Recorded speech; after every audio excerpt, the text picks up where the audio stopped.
ನಮಸ್ತೆ ಸ್ನೇಹಿತರೆ, ಮನುಷ್ಯ ದರ್ಶನ ಯೂಟ್ಯೂಬ್ ವಾಹಿನಿಗೆ ಎಲ್ಲರಿಗೂ ಸ್ವಾಗತ.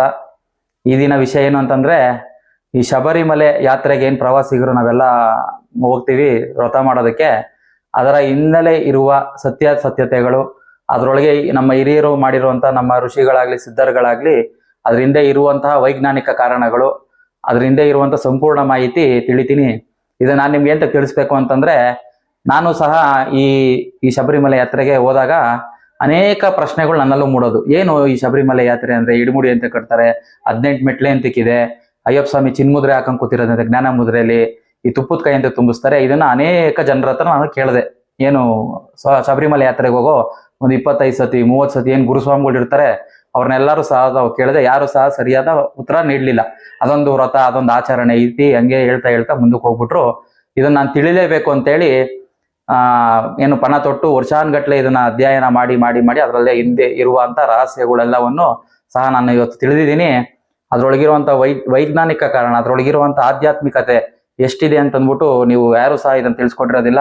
ಒಂದು 28 ಪಾಯಿಂಟ್ ಬರೆದಿದ್ದೀನಿ ಪ್ರಶ್ನೆಗಳು. ನೀವು ಸಹ ಇದನ್ನೆಲ್ಲ ತಿಳಿದಿ ಇದನ್ನೆಲ್ಲ ನೀವು ಅರ್ಥ ಮಾಡ್ಕೊಂಡು ಆ ವ್ರತ ಏಂತಕ್ ಮಾಡ್ತಾರೆ ಅಂತ ಸಂಪೂರ್ಣ ಮಾಹಿತಿ ಹೇಳ್ತಾ ಹೋಗ್ತೀನಿ. ಒಂದೊಂದಾಗೇನೆ ಪೂರ್ತಿ ವಿಡಿಯೋ, ದಯವಿಟ್ಟು ಪೂರ್ತಿ ವಿಡಿಯೋ ನೋಡಿ, ಅರ್ಧಂಬರ್ಧ ನೋಡ್ ಹೋಗ್ಕೋಬೇಡಿ. ಯಾವುದು ಸಹ ನಿಮ್ಗೆ ಅರ್ಥ ಆಗಲ್ಲ. ಇದನ್ನ ಯಾರು ಸಹ ನಿಮ್ಗೆ ತಿಳಿಸಿರೋದಿಲ್ಲ, ಸಂಪೂರ್ಣ ತಿಳಿಸ್ತೀನಿ ಸ್ನೇಹಿತರೆ, ನೋಡ್ತಾ ಹೋಗಿ. ನೋಡಿ ಸ್ನೇಹಿತರೆ, 18 ವರ್ಷ ಹಾಕುವ ಅಯ್ಯಪ್ಪ ಸ್ವಾಮಿಗಳ ಹೆಸರುಗಳೇನೇನು ಅಂತಂದ್ರೆ, ಮೊದಲನೇ ವರ್ಷ ಹಾಕುವಂತ ಅಯ್ಯಪ್ಪ ಸ್ವಾಮಿ ಹೆಸರು ಕನ್ಯಾಸ್ವಾಮಿ, 2ನೇ ವರ್ಷ ಕತ್ತಿ ಸ್ವಾಮಿ, 3ನೇ ವರ್ಷ ಗಂಟೆ ಸ್ವಾಮಿ, 4ನೇ ವರ್ಷ ಗದೆ ಸ್ವಾಮಿ, 5ನೇ ವರ್ಷ ಬಿಲ್ಲು ಸ್ವಾಮಿ, 6ನೇ ವರ್ಷ ಜ್ಯೋತಿ ಸ್ವಾಮಿ, 7ನೇ ವರ್ಷ ಸೂರ್ಯ ಸ್ವಾಮಿ, 8ನೇ ವರ್ಷ ಚಂದ್ರಸ್ವಾಮಿ, 9ನೇ ವರ್ಷ ವೇಲು ತ್ರಿಶೂಲ ಸ್ವಾಮಿ, 10ನೇ ವರ್ಷ ವಿಷ್ಣು ಚಕ್ರ ಸ್ವಾಮಿ, ಆಮೇಲೆ 11ನೇ ವರ್ಷ ಶಂಕುಧರ ಸ್ವಾಮಿ, 12ನೇ ವರ್ಷ ನಾಗಾಭರಣ ಸ್ವಾಮಿ, ಆಮೇಲಿಂದ 13ನೇ ವರ್ಷ ಶ್ರೀಹರಿ ಸ್ವಾಮಿ, 14ನೇ ವರ್ಷ ಪದ್ಮ ಸ್ವಾಮಿ, 15ನೇ ವರ್ಷ ತ್ರಿಶೂಲ ಸ್ವಾಮಿ, 18ನೇ ವರ್ಷ ಶಬಲಗಿರಿ ಸ್ವಾಮಿ ಅಂದ್ರೆ ಶಬರಿಗಿರಿ ಸ್ವಾಮಿ, 17ನೇ ವರ್ಷ ಓಂಕಾರ ಸ್ವಾಮಿ, 18ನೇ ವರ್ಷ ನಾರಿಕೇಳ ಸ್ವಾಮಿ. ಈ ರೀತಿ 18 ವರ್ಷ ಏನಾಗ್ತಾರೆ ಅವ್ರು ಗುರುಸ್ವಾಮಿ ಆಯ್ತಾರೆ ಅಂತ ಹೇಳ್ತಾರೆ. ಈ 18 ವರ್ಷದ ಮಾಹಿತಿ ಇದು. ಈ ಹೆಸರುಗಳನ್ನ ಕೊಡ್ತಾರೆ. ನಮ್ಗೆ ಒಂದೆರಡು ಗೊತ್ತು, ಏನು ಕನ್ಯಾಸ್ವಾಮಿಗಂತೂ ಗಂಟೆ ಸ್ವಾಮಿ, ಗಣೇಶ, ಇದೊಂದೆರಡು ಗೊತ್ತು. ಇದು ಸಹ ತುಂಬಾ ವಿಚಾರ ಯಾರಿಗೂ ಗೊತ್ತಿಲ್ಲ, ಇದನ್ನ ತಿಳಿಸ್ಕೊಟ್ಟಿದ್ದೀನಿ. ಈಗ ನೆಕ್ಸ್ಟ್ ಹೋಗೋಣ.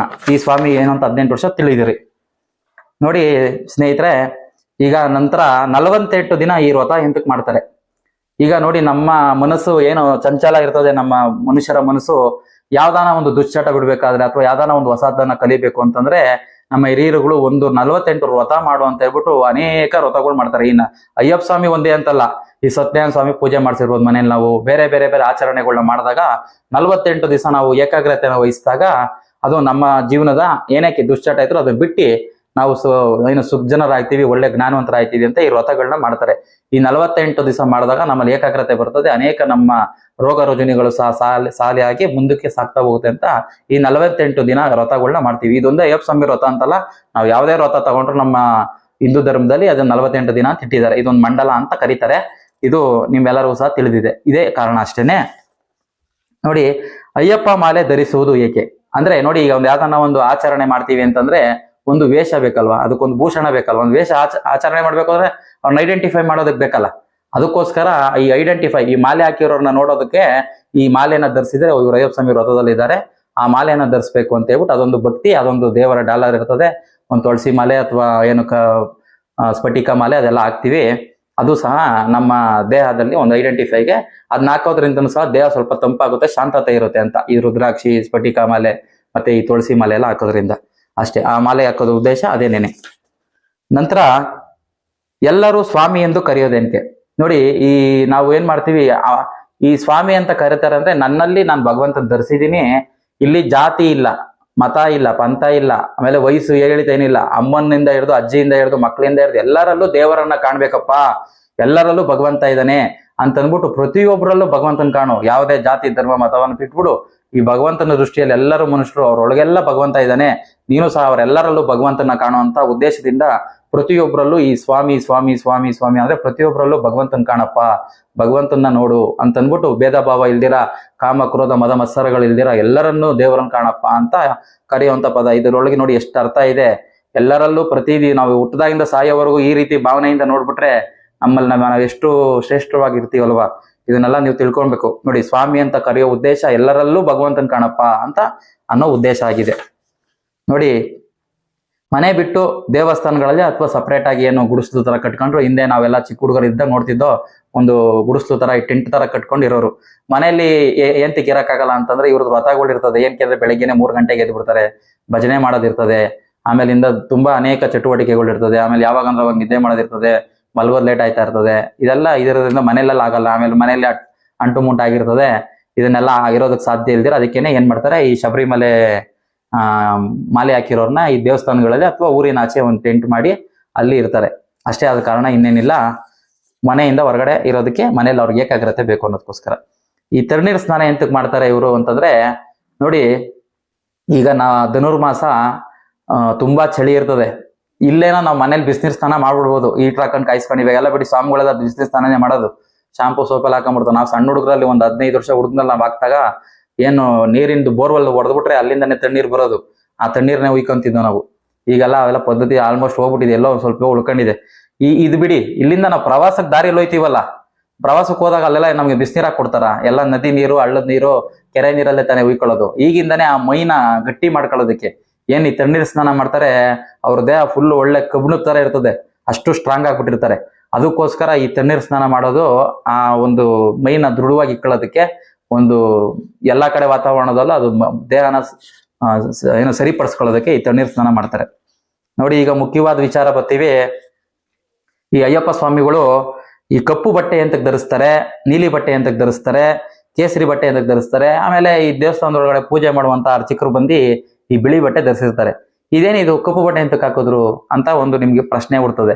ನೋಡಿ, ಇದು ವೈಜ್ಞಾನಿಕವಾಗಿ ಹೇಳ್ಬೇಕು ಅಂತಂದ್ರೆ, ಈ ಕಪ್ಪು ಬಟ್ಟೆ ಧರಿಸಿದ್ರೆ ಈ ಸೂರ್ಯನ ಶಾಖ ಈ ಥಂಡಿ ಇರೋದ್ರಿಂದ ದೇಹ ಉಷ್ಣತೆವಾಗಿರ್ತದೆ. ಆ ಬಟ್ಟೆ ಧರಿಸೋದ್ರಿಂದ, ಆಮೇಲೆ ಈ ಕಾಡಲ್ಲಿ ನಾವು ಚಲಿಸ್ಬೇಕಾದ್ರೆ ಬೇರೆ ಮೂಕ ಪ್ರಾಣಿಗಳು, ಏನು ಕ್ರೂರ ಪ್ರಾಣಿಗಳು, ಹುಲಿ, ಸಿಂಹ, ಆ ಥರದ್ದು ಬೇರೆ ಬೇರೆ ಪ್ರಾಣಿಗಳು ಇರ್ತವೆ. ನಮ್ಮ ಬೇರೆ ಬಟ್ಟೆ ಕಾರಣಕ್ಕೆ ಅದು ಐಡೆಂಟಿಫೈ ಆಗುತ್ತೆ ಅಂತ ಈ ಕಪ್ಪು ಬಟ್ಟೆಯನ್ನು ಧರಿಸ್ತಾರೆ. ಇದು ಎಲ್ಲರಿಗೂ ಸಹ ಗೊತ್ತು. ಈ ಕಪ್ಪು ಬಟ್ಟೆ ಅಂದ್ರೆ ನೋಡಿ, ನೀವು ಇದನ್ನ ತುಂಬಾ ಚೆನ್ನಾಗಿ ಅರ್ಥ ಮಾಡ್ಕೊಬೇಕು. ಈ ಜಗತ್ತಲ್ಲಿ ಅತಿ ಹೆಚ್ಚು ಆವರಿಸಿರೋದು ಕತ್ಲೆ, ಕಪ್ಪು. ಈಗ ನೀವು ಕಣ್ಮುಚ್ಚಿ ಕತ್ಲೆ ಇರ್ತದೆ, ನೀವು ಬೆಳಕು ಸೂರ್ಯ ಎದುರು ಸಾಕು ಮನೆ ಕಿಟಕಿ ಬಾಗ್ಲೆಲ್ಲ ಮುಚ್ಚಿಬಿಟ್ಟು ಸಹ ಕತ್ಲೆ. ಈ ಕತ್ಲೆ ಅಂತಂದ್ರೆ ಇನ್ನೊಂದು ನಿಮ್ಮ ಮರಣ, ಸಾವು ಸಹ ಒಂದು ಕತ್ಲೆ.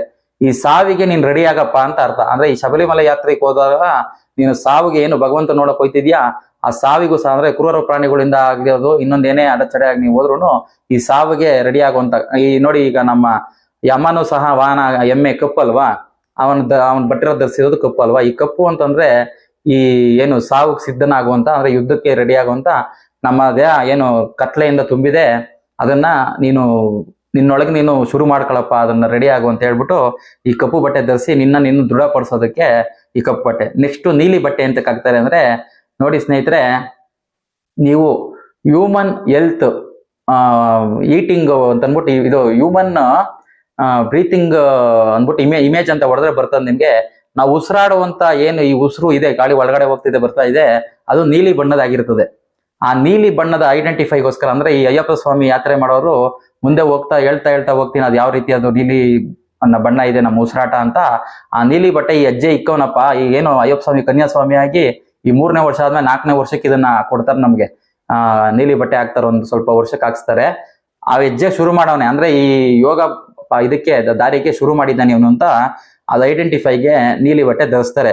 ನೆಕ್ಸ್ಟ್ ಈ ಕೇಸರಿ ಬಟ್ಟೆ ಅಂತಂದ್ರೆ, ಈ ಯೋಗ ಮಾರ್ಗದಲ್ಲಿ ಏನು ಅಯ್ಯಪ್ಪ ಸ್ವಾಮಿ ವ್ರತ 18 ವರ್ಷ ಅವನು ಮಾಡ್ತಾ ಇದ್ದಾನೆ, ಅವನು ಪ್ರತಿನಿತ್ಯ ಅಲ್ಲಿ ಹೇಳ್ಕೊಡುವಂತ ಒಂದು ಜ್ಞಾನ ಇವನು ಪಾಲಿಸ್ತಾ ಇದ್ದಾನೆ.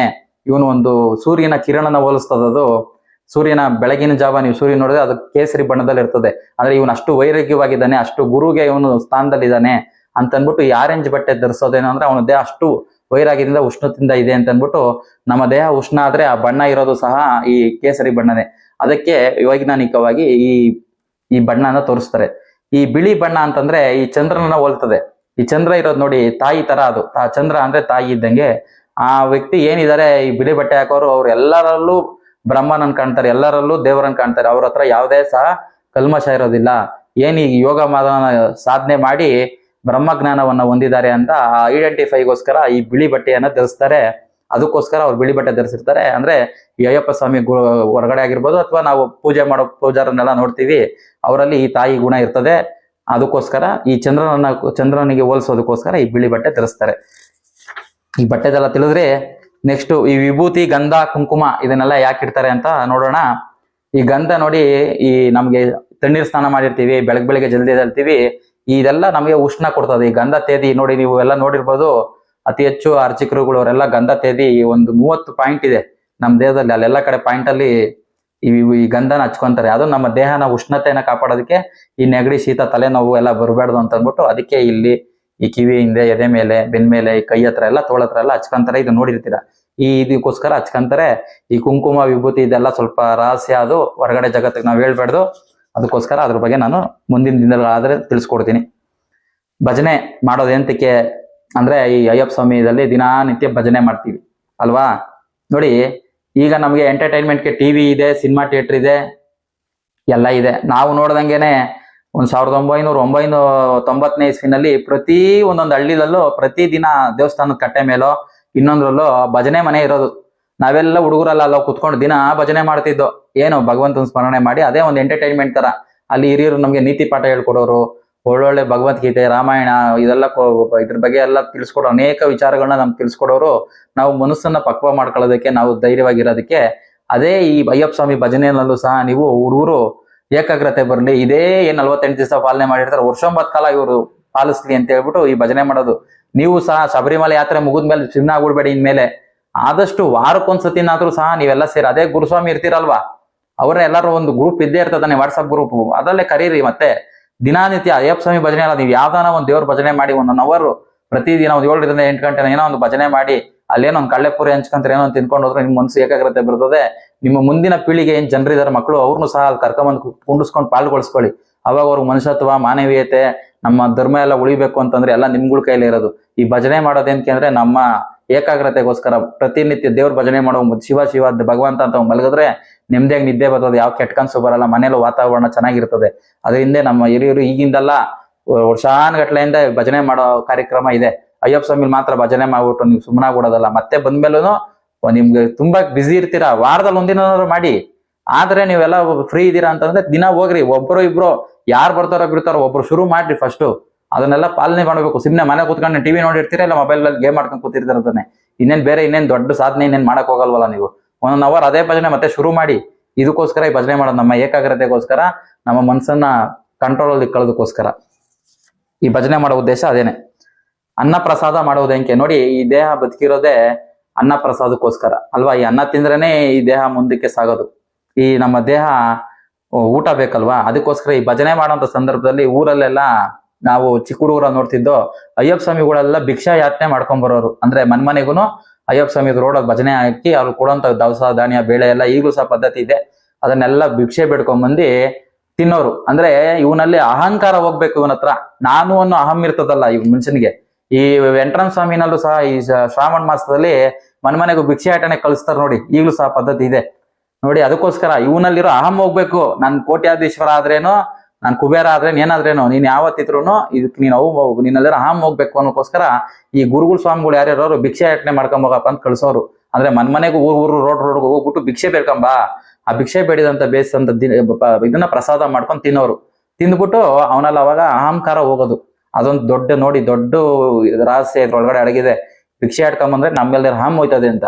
ನಾವ್ ಇವತ್ತು ಕೋಟಿ ರೂಪಾಯಿ ಇರ್ಬೋದು, ನಮ್ಮ ಹತ್ರ ಅಹಂ ಬಂದ್ಬಿಡ್ತದೆ. ದುಡ್ಡು ಬಂದಿದ ತಕ್ಷಣ, ಮನುಷ್ಯನಿಗೆ ಅಧಿಕಾರ ಬಂದಿದ ತಕ್ಷಣ ಅಹಂಕಾರ ಹೆಚ್ಚಾಗ್ಬಿಡ್ತದೆ. ಅಹಂಕಾರ ಹೋಗ್ಸೋದಕ್ಕೆ ಈ ಶಬರಿಮಲೆ ಸಮಯದಲ್ಲಿ ವರ್ಷಕ್ಕೊಂದ್ಸತಿ ಈ ತರ ಭಿಕ್ಷೆ ಯಾಟನೆ ಮಾಡಿ ಬಂದು ಈಗ ತಿನ್ನೋರು. ಇದನ್ನೆಲ್ಲ ಮಾಡ್ಬೇಕು. ನೀವು ಮಾಡಿದ್ರೆ ಗೊತ್ತಾಯ್ತದೆ. ನೀವು ಭಿಕ್ಷೆ ಬೇಡ ಕಳ್ಸ್ರಿ ನಿಮ್ ಶಿಷ್ಯೇಂದ್ರಗಳನ್ನ, ಗುರುಸ್ವಾಮಿಗಳಾದವರು. ನೀವೇ ಹೋಗಿ ಗುರುಸ್ವಾಮಿ ಹೇಳಿಲ್ಲ ಅಂದ್ರೂ ಅವಾಗ ನೋಡಿ, ಅದು ಒಂಥರ ಮಜಾ ಇರ್ತದೆ. ಭಿಕ್ಷುಕರೇ ಇಲ್ಲ ಈಗ ಯಾರನು ಅಲ್ವಾ. ನಾವ್ ಯಾವತ್ತಿದ್ರು ಭಗವಂತನ ಭಿಕ್ಷೆನೆ, ಭಗವಂತ ಹಾಕಿರೋ ಭಿಕ್ಷೆಲ್ಲ ನಾವೆಲ್ಲ ಬದುಕ್ತಾ ಇರೋದು. ಏನು ದೊಡ್ಡ ವಿಷಯ ಅಲ್ಲ. ಮಾಡ್ಕೊಂಬನ್ನಿ, ಅದು ಒಂದು ಹೊಸ ಅನುಭವನೇ ಅಲ್ವಾ. ನಾನು ಅಹಂ ಹೋಗ್ಬೇಕು. ಈ ನಮ್ಮ ಕನಕದಾಸರು ಹೇಳ್ತಾರೆ, ಸ್ವರ್ಗಕ್ಕೆ ಯಾರು ಹೋಯ್ತಾರೆ ಅಂತ ವ್ಯಾಸರಾಯರು ಕೇಳಿದಾಗ, ನಾನು ಓದೇನು ಅಂತಾರೆ ಅಲ್ವಾ. ಅವಾಗೇನು ನಾನು ಓದರೆ, ನಾನು ಅನ್ನೋ ಅಹಂಕಾರ ಯಾರಿಗ ಹೋಗುತ್ತೋ ಅವ್ನು ಹೋದ್ರೆ ಹೋಯ್ತಾನ ಸ್ವರ್ಗಕ್ಕೆ, ಇಲ್ದಿರ ಹೋಗಲ್ಲ ಅಂತ. ಅದರಿಂದ ಅಷ್ಟೊಂದು ಅರ್ಥ ಇದೆ. ನಂತರ ಸ್ನೇಹಿತರೆ, ಅನ್ನ ಪ್ರಸಾದ ಮಾಡೋದೇನಕ್ಕೆ ಅಂತ ನೋಡಿದ್ರಿ. ಈ ಪಡಿ ಪೂಜೆ ಮಾಡೋದೆಂತಕ್ಕೆ. ಈಗ ನೋಡಿ, ಪಡಿ ಪೂಜೆ ಅಂತಂದ್ರೆ ಪ್ರತಿದಿನ ಒಬ್ಬೊಬ್ರು ಮನೆಯಲ್ಲಿ ಈ 48 ದಿನ ಆದಾಗ ಅಲ್ಲೊಂದು 20 ಜನ 30 ಜನ ಇರ್ತಾರೆ. ಅವರ ಮನೆಗಳ ಒಬ್ಬೊಬ್ರು ಮನೇಲಿ ಒಂದೊಂದ್ ದಿವಸ ಅನ್ನಪ್ರಸಾದ ಕರೀತಾರೆ. ಅಂದ್ರೆ ಮನೇಲಿ ಏನು ಸ್ವಾಮಿಗಳು ಬಂದಾಗ ಪಾದ ತೊಳೆದಿ ಅವ್ರಿಗೆಲ್ಲ ಊಟ ಹಾಕಿ ಕಳಿಸ್ತಾರೆ. ಈ ಕೊನೆ ದಿನ ಏನ್ ಮಾಡ್ತಾರೆ, ಎಲ್ಲಾರ್ನು ಈ ಮನೆಯವ್ರ ವಾತಾವರಣವರೆಲ್ಲ ಮನೆ ಬಿಟ್ಟು ಆಚೆ ಬಂದ್ಬಿಟ್ಟಿರ್ತಾರಲ್ವಾ, ಆಮೇಲಿಂದ ಇವ್ರನ್ನ ಬೇರೆ ಹೊರಡಿಸ್ಕೊಡ್ಬೇಕಲ್ಲ ಈ ಸ್ವಾಮಿಗಳನ್ನೆಲ್ಲ. ಆ ಹೊರಡಿಸ್ಕೊಡೋಂಥ ಸಂದರ್ಭ ಇಡೀ ಅವ್ರ ಕುಟುಂಬವರನ್ನೆಲ್ಲ ಕೂಡಿಸಿ ಅವ್ರಿಗೆಲ್ಲ ಒಂದು ದೇವ್ರ ಭಜನೆ ಮಾಡಿಸಿ ಅವತ್ತಿನ ದಿವಸ ಅವ್ರಿಗೆ ಊಟ ಹಾಕಿ ಮಾರನೇ ದಿವಸ ಅಥವಾ ಅವತ್ತೇನೆ ಈ ಇಡುಮುಡಿ ಕಟ್ಟಿಸ್ಕೊಂಡು ಕರ್ಕೊಂಡು ಹೋಗ್ತಾರೆ.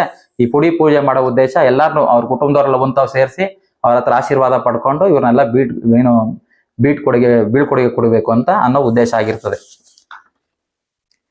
ಇರುಮುಡಿ ಅದರ ಅರ್ಥ ಏನು ನೋಡಿ, ಇದು ತುಂಬಾ ಚೆನ್ನಾಗಿ ಅರ್ಥಗರ್ಭಿತವಾದಂತ ಅರ್ಥ. ಇರುಮುಡಿ ಅಂದ್ರೆ ತಮಿಳಲ್ಲಿ 2 ಗಂಟು ಅಂತ, ಕೇರಳದ ಮಲಯಾಳಿ ಭಾಷೆನಲ್ಲೂ ಅದು ಬರ್ತದೆ. ಒಂದು ಮಾಯೆ ಗಂಟು, ನಮ್ಮದು ಅಜ್ಞಾನದ ಗಂಟು, ಇನ್ನೊಂದು ಭಗವಂತನ ಗಂಟು. ಆ ಇರುಮುಡಿನಲ್ಲಿ 2 ಗಂಟಿದೆ, ಒಂದು ಮಾಯೆ ಗಂಟು, ಒಂದು ಜ್ಞಾನದ ಗಂಟು. ಆ 2 ಗಂಟನ್ನ ಎತ್ಕೊಂಡು ನೀನು ಹೋಗ್ಬೇಕಪ್ಪ. ಅಲ್ಲಿ ಹೋದ್ಮೇಲೆ ನಿನ್ ಜ್ಞಾನದ ಗಂಟು, ನಿನ್ ಕರ್ಮದ ಗಂಟು ಬಿಚ್ಚಬೇಕು ಅಂತ ಅದ್ರೊಳಗೆ ಪದಾರ್ಥಗಳಿಗೆ ಹಾಕ್ತಾಗ ನಿಮ್ಗೆ ಗೊತ್ತಾಗುತ್ತೆ. ನೋಡಿ ನೆಕ್ಸ್ಟ್ ಹೇಳ್ತಾ ಹೋಗ್ತೀನಿ. ಇರುಮುಡಿ ಒಳಗೆ ಅಕ್ಕಿ ಹಾಕೋದು ಹೆಂಗೆ, ಈ ಅಕ್ಕಿ ಹಾಕೋದಂದ್ರೆ 2 ಕಡೆನೂ ಹಾಕ್ಸ್ತಾರೆ ನಮ್ಮ ಇರುಮುಡಿ ಕಟ್ಬೇಕಾದ್ರೆ ಸ್ವಾಮಿಗಳು. ಒಂದು ಭಗವಂತನ ಅಲ್ಲಿ ದೇವಸ್ಥಾನಕ್ಕೆ ಕೊಟ್ಬಿಡ್ತೀವಿ, ಇನ್ನೊಂದು ಬಂದು ನಾವು ರಸ್ತೆನಲ್ಲಿ ಹೋಗ್ತೀವಲ್ಲ, ಈಗ ಬಿಡಿ ಬಸ್ಸಲ್ಲಿ ಕಾರಲ್ಲಿ ಬೇರೆ ಬೇರೆ ಗಾಡಿಗಳಲ್ಲಿ ಹೋಗ್ಬಿಡ್ತೀವಿ. ಮೊದ್ಲು ಸೈಕಲ್ ತುಳ್ಕೊಂಡು ಅಥವಾ ನಡ್ಕೊಂಡೇ ಹೋಗ್ಬಿಡೋರು. ಈಗಲೂ ಸಹ ನೋಡ್ತೀವಿ ಪಾದಯಾತ್ರೆಯಲ್ಲಿ ಹೋಯ್ತಾ ಇರ್ತಾರೆ, ಒಂದು ವಾರ 10 ದಿವಸ ಆದ್ರೂ ಹೋಯ್ತಾ ಇರ್ತಾರೆ. ಏನು ಅಂತಾರೆ ಅದಿದ್ರೆ ದಾರಿಯಲ್ಲಿ ನಾವೇ ಊಟ ಮಾಡ್ಕೊಂಡು ತಿನ್ಬೇಕಲ್ವಾ, ಆ ಒಂದು ಗಂಟಲ್ಲಿ ನಮ್ಮ ತಿನ್ನುವಂತ ಪದಾರ್ಥ ಹಾಕಿರೋರು, ಬೇಳೆ ಮತ್ತೆ ಈ ಅಕ್ಕಿ ಕಾಳು ಇದನ್ನೆಲ್ಲ ಹಾಕೊಂಡು ಕಟ್ಕೊಂಡು ಅದೇ ಹೋಗೋದು ಅಂತ. ಅಕ್ಕಿ ಹಾಕೋ ಉದ್ದೇಶ ಅದೇನೆ. ಆಮೇಲೆ ಇನ್ನೊಂದು ಹೇಳ್ತಾರೆ ಎಲ್ಲಾರು, ಏನ್ ಅವ್ರು ಹೋದವ್ರು ವಾಪಸ್ ಬರ್ಲಿಲ್ಲ ಅಂತಂದ್ರೆ ಇಲ್ಲೇ ಅವ್ರಿಗೆ ಏನೋ ಅಕ್ಕಿ ಹಾಕ್ಬಿಟ್ಟು ಅಂತಂದ್ಬಿಟ್ಟು, ಅಂದ್ರೆ ಸತ್ತೋರ್ಗೆ ಹಾಕೋತಾರ ಇಲ್ಲೇ ಹಾಕ್ಬಿಟ್ಟು ಬಂದ್ರೆ ಬರ್ತಾರೋ ಅಥವಾ ಶಬರಿಮಲೆ ಹೋದ ಬರ್ದಿರ ಇರ್ಬೋದು ಅಂತ ಅದೊಂದು ಉದ್ದೇಶ. ಅದು ಎಲ್ಲರೂ ಸ್ವಲ್ಪ ಹೇಳ್ತಾರೆ. ಅದ್ರಿಂದ ಇರೋ ಉದ್ದೇಶ ಈ ತರದ್ದು ತಿಳ್ಕೊಬೇಕಾಗಿರೋದು. 2 ಮುಡಿ ಅಂದ್ರೆ ಒಂದು ದೇವಸ್ಥಾನಕ್ಕೆ ಕೊಡಕ್ಕೆ, ಒಂದು ನಮ್ಗೆ ಒಂದು ನಮ್ದು ಮಾಯೆ ಗಂಟೊಂದು, ಒಂದು ಏನು ಪುಣ್ಯದ ಗಂಟು ಅಂತ, ಅದನ್ನ ತಗೊಂಡು ಬರ್ತಾ ಇದೀನಪ್ಪ ನಿನ್ನ ಹತ್ರಕ್ಕೆ ಭಗವಂತ ಅಂತ ಅನ್ನೋ ಉದ್ದೇಶ ಅದರಿಂದ ಇರೋದು.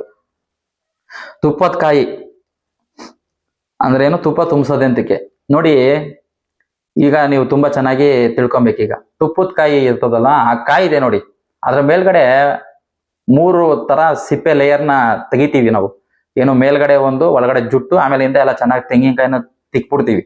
ನಮ್ಮ ಕರ್ಮ ಇರ್ತದ ನೋಡಿ, ನಮ್ಮ ತಂದೆ ತಾಯಿಯಿಂದ ಬಂದಿರೋ ಕರ್ಮ, ನಾವು ಮಾಡಿದ ಕರ್ಮ, ಈ 3 ಕರ್ಮನೂ ತೆಗೆದುವಂತ ಜುಟ್ಟು ತೆಗ್ದಿ ಒಳಗಡೆ 3ನೇ ಕಣ್ಣು ನಮ್ದು. ಮನುಷ್ಯರಿಗೂ 3ನೇ ಕಣ್ಣಿದೆ, ಏನು ಜ್ಞಾನದ ಕಣ್ಣಿದೆ. ನಾವು ಬರೀ 2 ಕಣ್ಣು ನೋಡ್ತಾ ಇರ್ತೀವಿ. ಯಾರು ಈ ತಪಸ್ವಿಗಳು ಇರ್ತಾರೆ, ಸಿದ್ಧರುಗಳು ಇರ್ತಾರೆ, ಅವ್ರಿಗೆ ಜ್ಞಾನದ ಕಣ್ಣು ಅಂತ ಇನ್ನೊಂದು ಕಣ್ಣಿದೆ. ಆ ಜ್ಞಾನದ ಕಣ್ಣ ತೆಗಿಯಬೇಕಪ್ಪ. ಆ ಜ್ಞಾನದ ಕಣ್ಣು ತೆಗೆದಾಗ ಅದ್ರೊಳಗೆ ಅಮೃತ ಸುರಿತದಪ್ಪ, ತುಪ್ಪದ ತರ. ಅದನ್ನ ತಕ್ಕೊಳ್ಬೇಕಪ್ಪ ನೀನು ಅನ್ನೋ ಐಡೆಂಟಿಫೈಗೋಸ್ಕರ ಆ 3ನೇ ಕಣ್ಣ ಒಂದು ತೆಂಗಿನಕಾಯಿನಲ್ಲಿ ತೂತಿಕ್ಕಿ ಅದ್ರೊಳಗೆ ತುಪ್ಪ ತುಂಬ್ತಾರೆ. ಅಂದ್ರೆ ನಾನು ಹೇಳ್ತಾ ಇರೋದು, ಈ ಅಜ್ಞಾನದ ಮಾಯೆಯ ಕಣ್ಣನ್ನು ತೆಗೀರಿ, ಜ್ಞಾನದ ಕಣ್ಣು. ಹೊರಗಡೆ ಜಗತ್ತು ನೋಡೋದೆಲ್ಲ ಮಾಯೆ ಅಲ್ವಾ, ಇದೆಲ್ಲ ಚಂಚಲವಾದ ಮಾಯೆ. ನಿನ್ನೊಳಗೆ ಭಗವಂತ ಇದ್ದಾನೆ, ಆ ಕಣ್ಣ ನೀನು ಓಪನ್ ಮಾಡ್ಕೊಬೇಕಪ್ಪ ಅನ್ನೋ ಉದ್ದೇಶದಿಂದ ಅವಾಗ ನಿನ್ಗೆ ಅಮೃತ ಸಿಗ್ತದಪ್ಪ. ಅಂದ್ರೆ ಸಾವಿಲ್ದಿರೋ ಅಮೃತ ಸಿಗ್ತದಪ್ಪ ನಿನಗೆ ಅಂತ ಅನ್ನೋ ಉದ್ದೇಶ ಅದು. ಅದಕ್ಕೆ ಅದು ತುಪ್ಪ, ಅಮೃತದ ಬದಲು ಅದನ್ನ ಹಾಕ್ತಾರೆ. ನಾವೇನ್ ಮಾಡ್ತೀವಿ, ಗುರುಗಳನ್ನ ಕೇಳಿದೆ ನಾನು ಮೊನ್ನೆ, ಅದು ವ್ರತ ಮಾಡ್ತಾರಲ್ಲಪ್ಪ, ಅದು ನೀರಂಗಿದೆ, ಅವ್ನು ಸರಿಗೆ ವ್ರತ ಮಾಡಿಲ್ಲ, ಗಟ್ಟಿ ಆಗ್ಬಿಟ್ಟಿದ್ರೆ ವ್ರತ ಚೆನ್ನಾಗಿ ಮಾಡೋನೆ ಅಂತ. ನೋಡಿ ಈ ತರ ಉತ್ತರ ಕೊಟ್ರು. ಅದಿರ್ಲಿ ಬಿಡಿ ಪಾಪ, ಅವ್ರು ಅಷ್ಟೇ ಗೊತ್ತಿರೋದು, ಏನ್ ಮಾಡಕ್ಕಾಗುತ್ತೆ, ಯಾರು ತಿಳಿಸ್ಕೊಟ್ಟಿರಲ್ಲ. ನೋಡಿ ತುಪ್ಪ ತುಂಬೋದು ಅದೇ, ಈ ಮಾಯೆಯನ್ನು ಕಣ್ಣ ತೆಗೆದಿ, ಜ್ಞಾನದ ಕಣ್ಣು ತೆಗೆದಿ ಅದ್ರೊಳಗೆ ಅಮೃತ ಸುರಿಬೇಕಪ್ಪ ಅಂತ ಅದ್ರ ಹಿಂದೆ ಇರುವಂತ ಉದ್ದೇಶ. ತುಪ್ಪದ ಕಾಯಿ 3 ಕಣ್ಣಿಂದ ತುತ್ತರ ಆಗ್ತಾರೆ ಅಂತ ಗೊತ್ತಾಯ್ತಲ್ವಾಗ, ಜ್ಞಾನದ ಕಣ್ಣು ತೆಗೀರಿ ಅದ್ರೊಳಗೆ ಅಮೃತ ಸುರಿತದೆ ಅಂತ. ಈ ಧನುರ್ಮಾಸದಲ್ಲಿ ಅಯ್ಯಪ್ಪ ಸ್ವಾಮಿಗೆ ಹೋಗೋದೇನಕ್ಕೆ, ಬೇರೆ ವರ್ಷ ಎಲ್ಲ ಬೇರೆ ತಿಂಗಳ ಅಯ್ಯಪ್ಪ ಸ್ವಾಮಿ ರಜಾ ಹಾಕ್ಬಿಟ್ಟಿರ್ತಾರ, ಇಲ್ವಲ್ಲ, ಅಯ್ಯಪ್ಪ ಸ್ವಾಮಿ ಅಲ್ಲೇ ಇರ್ತಾರೆ ತಾನೆ. ನೋಡಿ ಇದರಿಂದ ವೈಜ್ಞಾನಿಕ ಕಾರಣ ತಿಳಿಯೋಣ.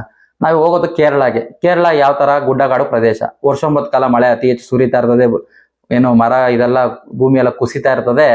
ನಾವೇನ್ ಮಾಡ್ತೀವಿ, ಈ ಸಂದರ್ಭದಲ್ಲಿ ಹೋಯ್ತೀವಿ ಯಾವಾಗ, ಈ ಧನುರ್ಮಾಸದಲ್ಲಿ ಮಳೆ ಎಲ್ಲ ನಿಂತಿರ್ತದೆ, ಆ ಪಂಪಾ ನದಿ ಸರೋವರನು ಸಹ ಶಾಂತವಾಗಿ ಹರಿತಾ ಇರ್ತದೆ. ಅವಾಗ ನಾವು ಹೋದಾಗ ಯಾವುದೇ ಆಪತ್ತಾಗಲ್ಲ, ಯಾವುದೇ ಕೊರತೆ ಆಗಲ್ಲ, ನೀರುಗಳು ಸಹ ಚೆನ್ನಾಗಿರ್ತದೆ. ಅದಕ್ಕೋಸ್ಕರ ಈ ಮಳೆ ಗಿಳೆ ಟೈಮಲ್ಲಿ ನಮ್ಗೆ ತೊಂದರೆ ಆಗುತ್ತೆ, ಮಲಗಕ್ಕಾಗ್ಲಿ ಪ್ರಯಾಣಕ್ಕಾಗ್ಲಿ, ಈ ಟೈಮಲ್ಲಿ ಹೋದ್ರೆ ಚೆನ್ನಾಗಿರ್ತದೆ, ವಾತಾವರಣ ಸರಿ ಇರ್ತದೆ ಅಂತ ಅದರಿಂದ ಮಾಡಿರುವಂತ ಪದ್ಧತಿ ಧನುರ್ಮಾಸದಲ್ಲಿ ಹೋಗೋದು. ಆಮೇಲೆ ಮನೆಯಲ್ಲೂ ಸಹ ಯಾರಿಗೂ ಕೆಲಸ ಇರಲ್ಲ, ಏನು ಹೊಲದಲ್ಲೆಲ್ಲ ಕಟಾವು ಮಾಡಿರ್ತೀವಿ, ಸಂಕ್ರಾಂತಿ ಹಬ್ಬದ ಟೈಮಲ್ಲಿ ಎಲ್ಲ ಫ್ರೀ ಇರ್ತಾರೆ, ಮನೆಯಲ್ಲೆಲ್ಲ ಏನ್ ಕೆಲಸ ಇರಲ್ಲ. ಇದು ಒಂದು ಕಾರಣ ಇರ್ತದೆ. ಅದನ್ನ ಈ ಟೈಮಲ್ಲಿ ಹೋಗ್ತಾರೆ. ಈ ಧನುರ್ಮಾಸದ ಟೈಮಲ್ಲಿ 1 ತಿಂಗಳು ಅಥವಾ ನವೆಂಬರ್ ಇಂದಾನೆ ಶುರು ಮಾಡಿರ್ತಾರೆ, ಹೋಗ್ತಾ ಇರ್ತಾರೆ. ಅದ್ರ ಹಿಂದೆ ಇರೋ ಉದ್ದೇಶ ಇದೇನೆ, ಬೇರೆ ಯಾವ ತಿಂಗಳು ಹೋಗೋದಕ್ಕೆ ಕಾರಣ ಇಲ್ಲ ಅಂತಂದ್ರೆ ಈಗ ಸೆಂಟರ್ ತೆಗಿತಾರೆ, ಹೋಗ್ಬೋದು. ಹಿಂದೆ ನಾನು ಹೇಳ್ತಾ ಇರೋ 100 ವರ್ಷನೋ 200 ವರ್ಷಕ್ಕೆ ಮುಂಚೆನೋ ಈ ಟೈಮಲ್ಲಿ ಅಲ್ಲಿ ಗುಡ್ಡ ಕುಸಿತ, ನೀರಿನ ಪ್ರಭಾವಕ್ಕೆಲ್ಲ ಕೊಚ್ಕೊಂಡು ಹೋಗ್ಬಿಟ್ರೆ, ಸಾವುಗಳಾಗ್ಬಿಟ್ರೆ ಅಲ್ವಾ, ಅದಕ್ಕೋಸ್ಕರ ಈ ಧನುರ್ಮಾಸದಲ್ಲಿ ಹೋಗೋ ಉದ್ದೇಶ ಇದೇನೆ, ಬೇರೆ ಇನ್ನೇನು ಅಲ್ಲ.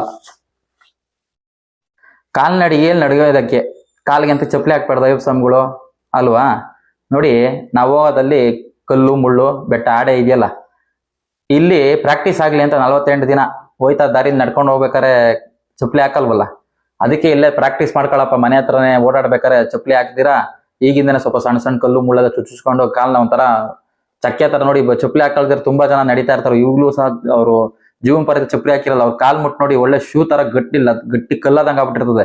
ಈಗಿಂದನೇ ಪ್ರಾಕ್ಟೀಸ್ ಮಾಡ್ಕೊಳಪ್ಪ, ಅಲ್ಲಿ ನಡಿಬೇಕಾದ್ರೆ ಅದು ನಿನಗೆ ಅನುಭವಕ್ಕೆ ಇರ್ಲಿ ಅಂದ್ಬಿಟ್ಟು ಈ ಚಪ್ಪಲಿ ಹಾಕ್ಸಲ್ಲ ಅಷ್ಟೇನೆ, ಅದರಿಂದ ಇನ್ನೇನಿಲ್ಲ.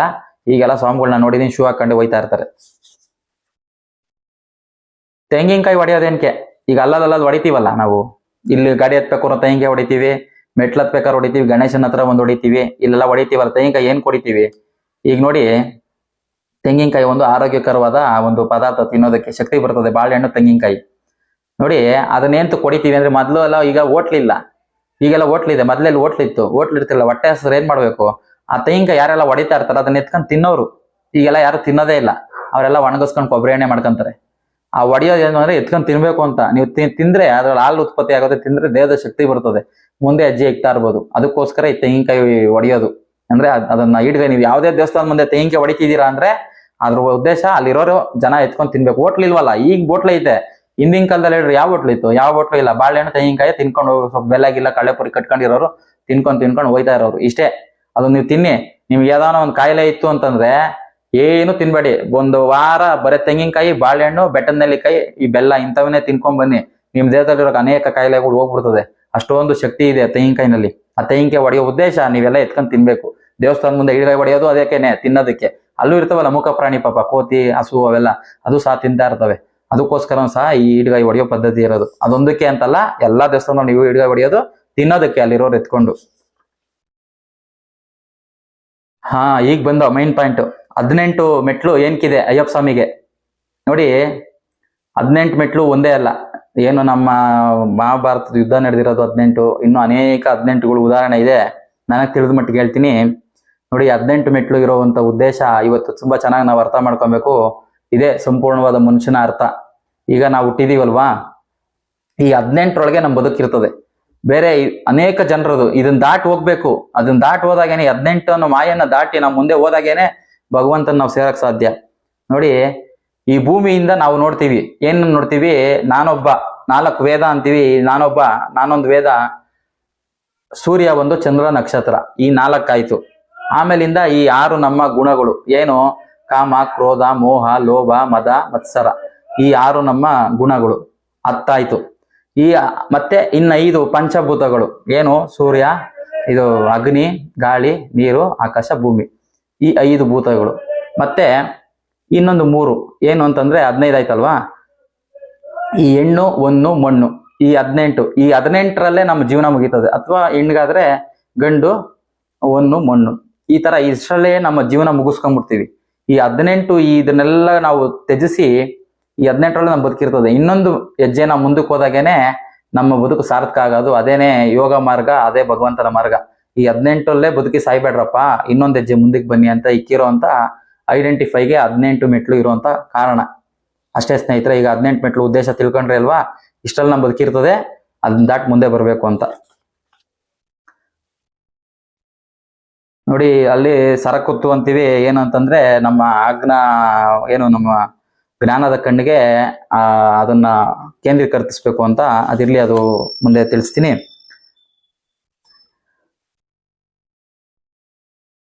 ಈಗ ಅಯ್ಯಪ್ಪನ ಮೆಟ್ಲತ್ಕೊಳೋದು. ಅಯ್ಯಪ್ಪ ಜ್ಞಾನ ಮುದ್ರೆನಲ್ಲಿ ಕೂತಿದ್ದಾರೆ, ಅಂದ್ರೆ ಚಿಮ್ಮುದ್ರೆ ಹಾಕೊಂಡು ಜ್ಞಾನ ಮುದ್ರೆಯಲ್ಲಿ ಕೂತಿದ್ದಾರೆ. ಅದ್ರ ಉದ್ದೇಶ ಏನು ಅಲ್ವಾ? ನೋಡಿ, ಅದೊಂದು ಉಪದೇಶ, ಅಂದ್ರೆ ಅದೊಂದು ಜ್ಞಾನದ ಉಪದೇಶ. ಆ ಭಂಗಿನಲ್ಲಿ ಕೂತಿರೋದು ಅದು ಸಹ ಈಗ ನಮ್ದೊಂದಿಗೆ ವಜ್ರಾಸನ, ಮತ್ತೆ ಸುಖಾಸನ, ಮತ್ತೆ ಸಿದ್ಧಾಸನ ಇದೆ. ಅದು ತರ ಒಂದು ಆಸನ. ತುಂಬಾ ಅನೇಕ ಜನ ಯೋಗಿಗಳು, ಸಂತರು, ಸಿದ್ಧರುಗಳು ಆ ಆಸನದಲ್ಲಿ ಕುತ್ಕೊಂತಾರೆ. ಭಗವಂತನ ಯೋಗ ಮಾರ್ಗದಲ್ಲಿ ಕುತ್ಕೊಳ್ಳುವಂತ ಮಾರ್ಗ ನೋಡಿ, ಈ ತರ ಚಿನ್ಮುದ್ರೆ ಇರ್ತದೆ. ಆ ಚಿನ್ಮುದ್ದೆ ಅಂದ್ರೆ ನಮ್ಗೆ ಹೇಳ್ತಾ ಇರೋದು ಇಂಡೈರೆಕ್ಟ್ ಆಗಿ ಭಗವಂತನೇ. ನೋಡಪ್ಪ, ನನ್ನನ್ನು ಕಾಣ್ಬೇಕು ಅಂತಂದ್ರೆ ನಿನ್ ಕೈನಲ್ಲಿ ದಿನ ಒಂದ್ ಸ್ವಲ್ಪ ಹೊತ್ತು ಒಂದು ಒಂದು ಒಂದು 1 ಅವರೋ 2 ಅವರೋ ಜ್ಞಾನ ಮುದ್ರೆನಲ್ಲಿ ಕುತ್ಕೊಂಡು ದಿನ ತಪಸ್ ಮಾಡಪ್ಪ, ನನ್ನ ಭಗವಂತನ ಸ್ಮರ್ಸಪ್ಪ, ಒಳ್ಳೆ ಗುರುವನ ಕಂಡುಕೊಂಡು ಭಗವಂತ ನನ್ನ ಸೇರೋದಕ್ಕೆ ಮಾರ್ಗ ಅವರು ತಿಳಿಸ್ಕೊಡ್ತಾರೆ, ಅದನ್ನ ಮಾಡಪ್ಪ ಅಂತ ಈ ಚಿನ್ಮುದ್ರೆ ಕೊಟ್ಟಿರೋದು. ಇವತ್ತಿನ ದಿನ ನಮ್ಮ ಯುವಕರ ಕೈಲಿ ಜ್ಞಾನದ ಮುದ್ರೆ ಹಾಕೊಂಡು ಎಲ್ಲಿ ಕುತ್ಕೊಂತಾರೆ, ಎಲ್ಲ ಸಿಗರೇಟು, ಕುಡ್ತದ ಬಾಟ್ಲು, ಎಲ್ಲ ಇಸ್ಪಿಟ್ ಕಾರ್ಡು, ಎಲ್ಲರಿಗೂ ಹೊಡಿಯೋದಕ್ಕೆ ಬಡಿಯೋದಕ್ಕೆ ಇಕ್ಕೊಂಡವ್ರು ಈ ಕೈನ. ಈ ಕೈ ಕೊಟ್ಟಿರೋದು ನಮ್ಗೆ ಭಗವಂತ ಏನು ಕೆಲಸ ಮಾಡೋದಕ್ಕೆ, ಊಟ ತಿನ್ನೋದಕ್ಕೆ, 4 ಜನಕ್ಕೆ ಒಳ್ಳೇದ್ ಮಾಡಪ್ಪ ಅಂತ ಹೇಳೋದಕ್ಕೆ, ಜ್ಞಾನ ಮುದ್ರೆಯಲ್ಲಿ ಕುತ್ಕೊಳ್ಳೋಕೆ ಇದನ್ ಮಾಡ್ಬೇಕು. ಅದಕ್ಕೋಸ್ಕರ ಅಲ್ಲಿ ಮರೆ ಮಾಚಿ ಏನು ನಮ್ಮ ಋಷಿಗಳು ಸಿದ್ಧರುಗಳಿದ್ದಾರೆ, ಅವ್ರು ನಮಗೆ ಮರೆ ಮಾಚಿ ಹೇಳಿದ್ದಾರೆ, ಆ ಮುದ್ರೆ ತೋರಿಸಿದ್ದಾರೆ. ಅದೊಂದು ಯೋಗದ ಒಂದು ಮುದ್ರೆ. ಅದು ಸಾಮಾನ್ಯರಿಗೆ ಗೊತ್ತಾಗಲ್ಲ. ಯಾರನ್ನ ಗುರುವಿನ ಸಹಾಯ ತಗೊಂಡು ಅದು ಉಪದೇಶ ತಗೊಂಡಾಗ ಅದನ್ನು ಮಾರಿದಾಗ ಅವ್ರಿಗೆ ತಿಳಿತದೆ. ಅಲ್ಲಿವರೆಗೂ ಯಾರಿಗೂ ಗೊತ್ತಾಗಲ್ಲ. ಅದು ಸಹ ಒಂದು ಋಷಿಗಳ ಸಿದ್ಧರುಗಳ ರಹಸ್ಯವಾಗಿದೆ. ಆ ಮುದ್ರೆ ಇರೋದು ಅದಕ್ಕೆ. ನೀವು ಸಹ ಇದನ್ನೆಲ್ಲ ತಿಳ್ಕೊಳ್ಳಿ. ಈ ಗಣೇಶ, ಸುಬ್ರಹ್ಮಣಿ, ಅಯ್ಯಪ್ಪ ಈ 3 ದೇವರು ನಾವು ಪೂಜೆ ಮಾಡ್ತೀವಿ. ಅಲ್ಲೂ ಸಹ ಮೇಲ್ಗಡೆ ದರ್ಶನಕ್ಕೆ ಇಕ್ಕಿದ್ದಾರೆ. ಏನು ಇದ್ರ ಉದ್ದೇಶ ಅಂದ್ರೆ ಬೇರೆ ಯಾರು ಅಲ್ಲ. ಈ ಅಯ್ಯಪ್ಪ ಆಗ್ಲಿ, ಸುಬ್ರಹ್ಮಣ್ಯ ಆಗ್ಲಿ, ಮತ್ತೆ ಗಣೇಶ ಆಗ್ಲಿ, ಈ ನಮ್ಮ ಮೂಲಾಧಾರದಲ್ಲಿ ಗಣಪತಿ ಇರ್ತಾರೆ. ಅಲ್ಲಿಂದ ಈ ನಮ್ಮ 6 ಚಕ್ರ ಏನಿದೆ, 6 ಚಕ್ರ, ಈ 6 ಮುಖ ಏನಿದೆ ಷಣ್ಮುಖಂಗೆ 6 ಸ್ಥಾನದಲ್ಲಿ ಇದ್ದಾನೆ. ಅವರಿಬ್ರು ಸಹಾಯ ತಗೊಳಪ್ಪ, ನೀನೇ ಅಯ್ಯಪ್ಪ. ಅಯ್ಯಪ್ಪ ಅಂದ್ರೆ ನೀನೇ, ಅವನೇ ತಾನೆ ಬಾಲ ಮಣಿಕಂಠ. ಅಯ್ಯಪ್ಪ ನೀನೇ ಮಣಿಕಂಠ. ಮೂಲಾಧಾರದಲ್ಲಿ ಗಣೇಶ, 6 ಚಕ್ರಗಳಲ್ಲಿ ಸುಬ್ರಹ್ಮಣ್ಯ ಇದ್ದಾರೆ. ಅವರಿಬ್ರು ಸಹಾಯ ತಗೊಂಡು ನೀನು ಭಗವಂತ ಶಿವನ್ನ ಸೇರಪ್ಪ ಅಂತ ಅಂದ್ಬಿಟ್ಟು ನಿನಗೆ ಹೇಳ್ತಾ ಇರುವಂತಹ ಒಂದು ರಹಸ್ಯ. ಇದು ಸಹ ನಾವು ತಿಳ್ಕೊಬೇಕು. ಇದ್ಯಾರು ಹೊರಗಡೆ ಹೇಳ್ಕೊಡಲ್ಲ. ನಾನು ನಿಮ್ಗೆ ಹೇಳ್ಬೇಕು, ಈ ಅಜ್ಞಾನ ಹೋಗ್ಬೇಕು ನಮ್ಮ ಯುವಕರುಗಳಲ್ಲಿ. ಇದನ್ನೆಲ್ಲ ಮೂಢನಂಬಿಕೆಯಿಂದ ಹೊರಗಡೆ ಬರ್ಬೇಕು ಅನ್ನೋ ಉದ್ದೇಶದಿಂದ ಇದನ್ನೆಲ್ಲ ಹೇಳ್ತಾ ಇದ್ದೀನಿ. ಇರ್ಲಿ, ತಿಳ್ಕೊಳ್ಳಿ ಮುಂದಕ್ಕೆ. ಈ ಸ್ವಾಮಿಯೇ ಶರಣಮಯ್ಯಪ್ಪ ಎನ್ನುವ ಅರ್ಥ ಏನು ನೋಡಿ. ಅಲ್ಲಿ ಹೋಗಿ ದರ್ಶನ ಮಾಡ್ದೋ. ಈಗ ಅಯ್ಯಪ್ಪ ಸ್ವಾಮಿ ಚಿತ್ರಮುದ್ರೆ ಇದು 18 ಮೆಟ್ಲ ತಿಳ್ಕೊಂಡ್ರಿ, ಎಲ್ಲ ಆಲ್ಮೋಸ್ಟ್ ತಿಳ್ಕೊಂತ ಬಂದ್ರಿ. ಸ್ವಾಮಿಯೇ ಶರಣಮಯ್ಯಪ್ಪ ಅಂದ್ರೆ ನಿನಗ್ ಶರಣಾಗೋದು. ನನ್ಗೆ ಇನ್ನೇನು ಈ ಜಗತ್ತಲ್ಲಿ ಬೇಡಪ್ಪ, ನಾನು ನಿನಗ್ ಶರಣ ಮಾಡ್ಕೊಂತ ಇದ್ದೀನಿ ಅಂತ. ಈ ಶರಣಾಗೋದು ಅಂತಂದ್ರೆ ಈ ಕುಟುಂಬನೆಲ್ಲ ಬಿಟ್ಬಿಡೋದು, ಹೆಂಡ್ರ ಮಕ್ಳನ್ನೆಲ್ಲ ಬಿಟ್ಬಿಡೋದು, ಅಥವಾ ಗಂಡ ಮಕ್ಳನ್ನೆಲ್ಲ ಬಿಟ್ಬಿಟ್ಟು ಹೋಗ್ಬಿಟ್ರು ದೇವ್ರದ್ದು ಕಾವಿ ಕಟ್ಕೊಂಡು ಇಲ್ಲಿರ್ತಾರಲ್ಲ ಎಲ್ಲ ಸನ್ಯಾಸಿಗಳಾಗ್ಬಿಡ್ತಾರಲ್ಲ. ಹಂಗಲ್ಲ, ಕುಟುಂಬದಲ್ಲೇ ಇರ್ಬೇಕು. ಕುಟುಂಬದಲ್ಲೇ ಇದ್ದು ಒಂದು ಕೈಯಲ್ಲಿ ಕುಟುಂಬ, ಒಂದು ಕೈನಲ್ಲಿ ಭಗವಂತನ ಧ್ಯಾನ ಮಾಡ್ತಾ ನಿನಗೆ ಶರಣಾಗಿ ಪ್ರತಿನಿತ್ಯ ನಿನ್ನ ಸ್ಮರಣೆಯಲ್ಲಿ ಇರ್ತೀನಿ, ಪ್ರತಿನಿತ್ಯ ನಾನು ನಿನ್ನ ನೆನೆಸ್ತಾ ಇರ್ತೀನಿ ಅಂತ ನಿಮ್ಗೆ ಸ್ವಾಮಿಯೇ ಶರಣಮಯ್ಯಪ್ಪ ಅನ್ನೋದು. ನಿಮ್ಮೊಳಗೆ ಇದೆಯಲ್ಲ ಸ್ವಾಮಿ ನಿಮ್ಮೊಳಗಿದ್ದಾನೆ ಆತ್ಮವಾಗಿ. ಅವನಿಗೆ ಶರಣಾಗೋದು, ನೀವು ಒಳಮುಖವಾಗೋದು. ಆಚೆ ಮಕ್ಕ ಏನ್ ನೋಡ್ತಾ ಇದ್ದೀರಾ, ಅದು ಒಳಮುಖವಾಗಿ ಒಳಗ್ ಶರಣಾಗೋದು ಸ್ವಾಮಿಗೆ, ನಿಮ್ಮೊಳಗಿರೋ ಸ್ವಾಮಿಗೆ. ಅಲ್ಲಿ ಅಯ್ಯಪ್ಪ ಸ್ವಾಮಿಗೆ ಶರಣಾಗೋದಲ್ಲ. ಅದರ ಉದ್ದೇಶ ನಿಮ್ಮೊಳಗಿರೋ ಸ್ವಾಮಿಗೆ ಶರಣಾಗೋದು. ಈಗ ಅಲ್ಲಿಂದ ದರ್ಶನ ಮಾಡಿ ಕೆಳಗೆ ಬರ್ತೀವಿ. ತುಪ್ಪದ ಕಾಯಿ ಅಲ್ಲಿರೋ ಕೊಂಡಕ್ಕೆ ಹಾಕ್ತೀವಿ, ಅಲ್ಲಿ ಮುಂದೆ ಉರಿತಾ ಇರ್ತದೆ. ಅಂದ್ರೆ ನಾನು ಮಾಡಿರೋ ಪಾಪ ಕರ್ಮಗಳು ಇದನ್ನೆಲ್ಲ ನಾನು ಇನ್ಮೇಲೆ ಭಗವಂತ ನೀನ್ ದರ್ಶನ ಮಾಡಿ ಬಂದೆ, ಇನ್ಮೇಲೆ ನಾನು ಆ ಕರ್ಮ ಮಾಡಲ್ಲಪ್ಪ, ಈ ಪಾಪ ಇನ್ಮೇಲೆ ಮಾಡಲ್ಲಪ್ಪ, ಕೆಟ್ಟ ದುಶ್ಚಟಗಳನ್ನೆಲ್ಲ ಬಿಟ್ಬಿಡ್ತೀನಪ್ಪ, ನನ್ನ ಕರ್ಮನೆಲ್ಲ ತೊಳೆಯಪ್ಪ, ನಿನ್ ಪಾದಕ್ಕೆ ಹಾಕಿ ಸುಡ್ತಾ ಇದೀನಪ್ಪ ಅದನ್ನೆಲ್ಲ ಅಂದ್ಬಿಟ್ಟು ಅಲ್ಲಿ ಹಾಕ್ಬಿಟ್ಟು ತುಪ್ಪ ಎತ್ಕೊಂಡು ಅಲ್ಲಿ ತುಪ್ಪದ ಕಾಯಿನ ಹಾಕ್ಬಿಟ್ಟು ಸುಟ್ಬಿಟ್ಟು ಬರ್ಬೋದು. ಅಂದ್ರೆ ನಮ್ಮ ಕರ್ಮ ಎಲ್ಲ ಅಲ್ಲಿ ಕಳೀತು ಅಂತ. ಅಲ್ಲಿ ಬಿಟ್ಟು ನೀವು ಬಂದು ಮತ್ತೆ ಒಳ್ಳೆ ರೀತಿಯಲ್ಲಿ ಈಗ ಅಯ್ಯಪ್ಪ ಸ್ವಾಮಿ ಮಾಲೆ ಹಾಕ್ದಾಗ ಯಾವ ರೀತಿ ಇದ್ರಿ ನೀವು, ಭಗವಂತ ಇದ್ದಂಗೆ ಇರ್ತೀರ ತಾನೆ.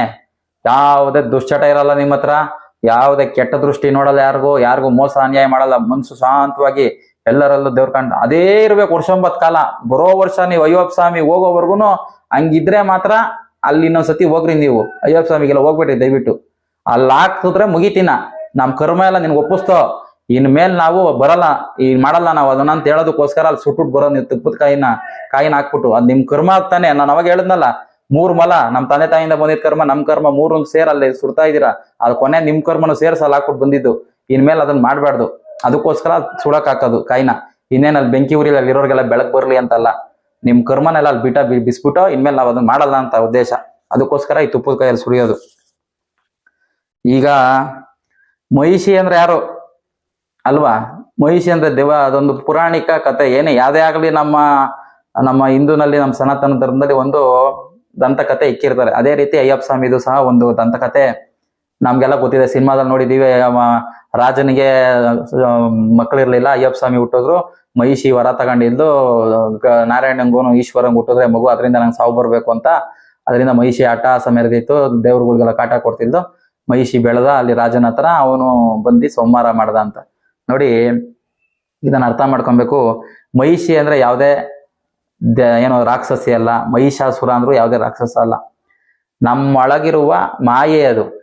ಅಂದ್ರೆ ನಮ್ಮೊಳಗೆ ಏನಿದೆ ಮಾಯೆ, ನಮ್ಮಲ್ಲಿ ಅಜ್ಞಾನ ಏನಿದೆ ಅದು ಈ ಕೋಣ ತರ ಇದೆ ನೋಡಿ. ಅದು ಮಹಿಷಿ ಅಂದ್ರೆ ಕೋಣ, ಮಹಿಷಾಸುರ ಅಂದ್ರೆ ಕೋಣ. ಆ ಕೋಣ ತರ ನಮ್ಮ ಮನಸ್ಸದು, ಇನ್ನೇನು ಅಲ್ಲ.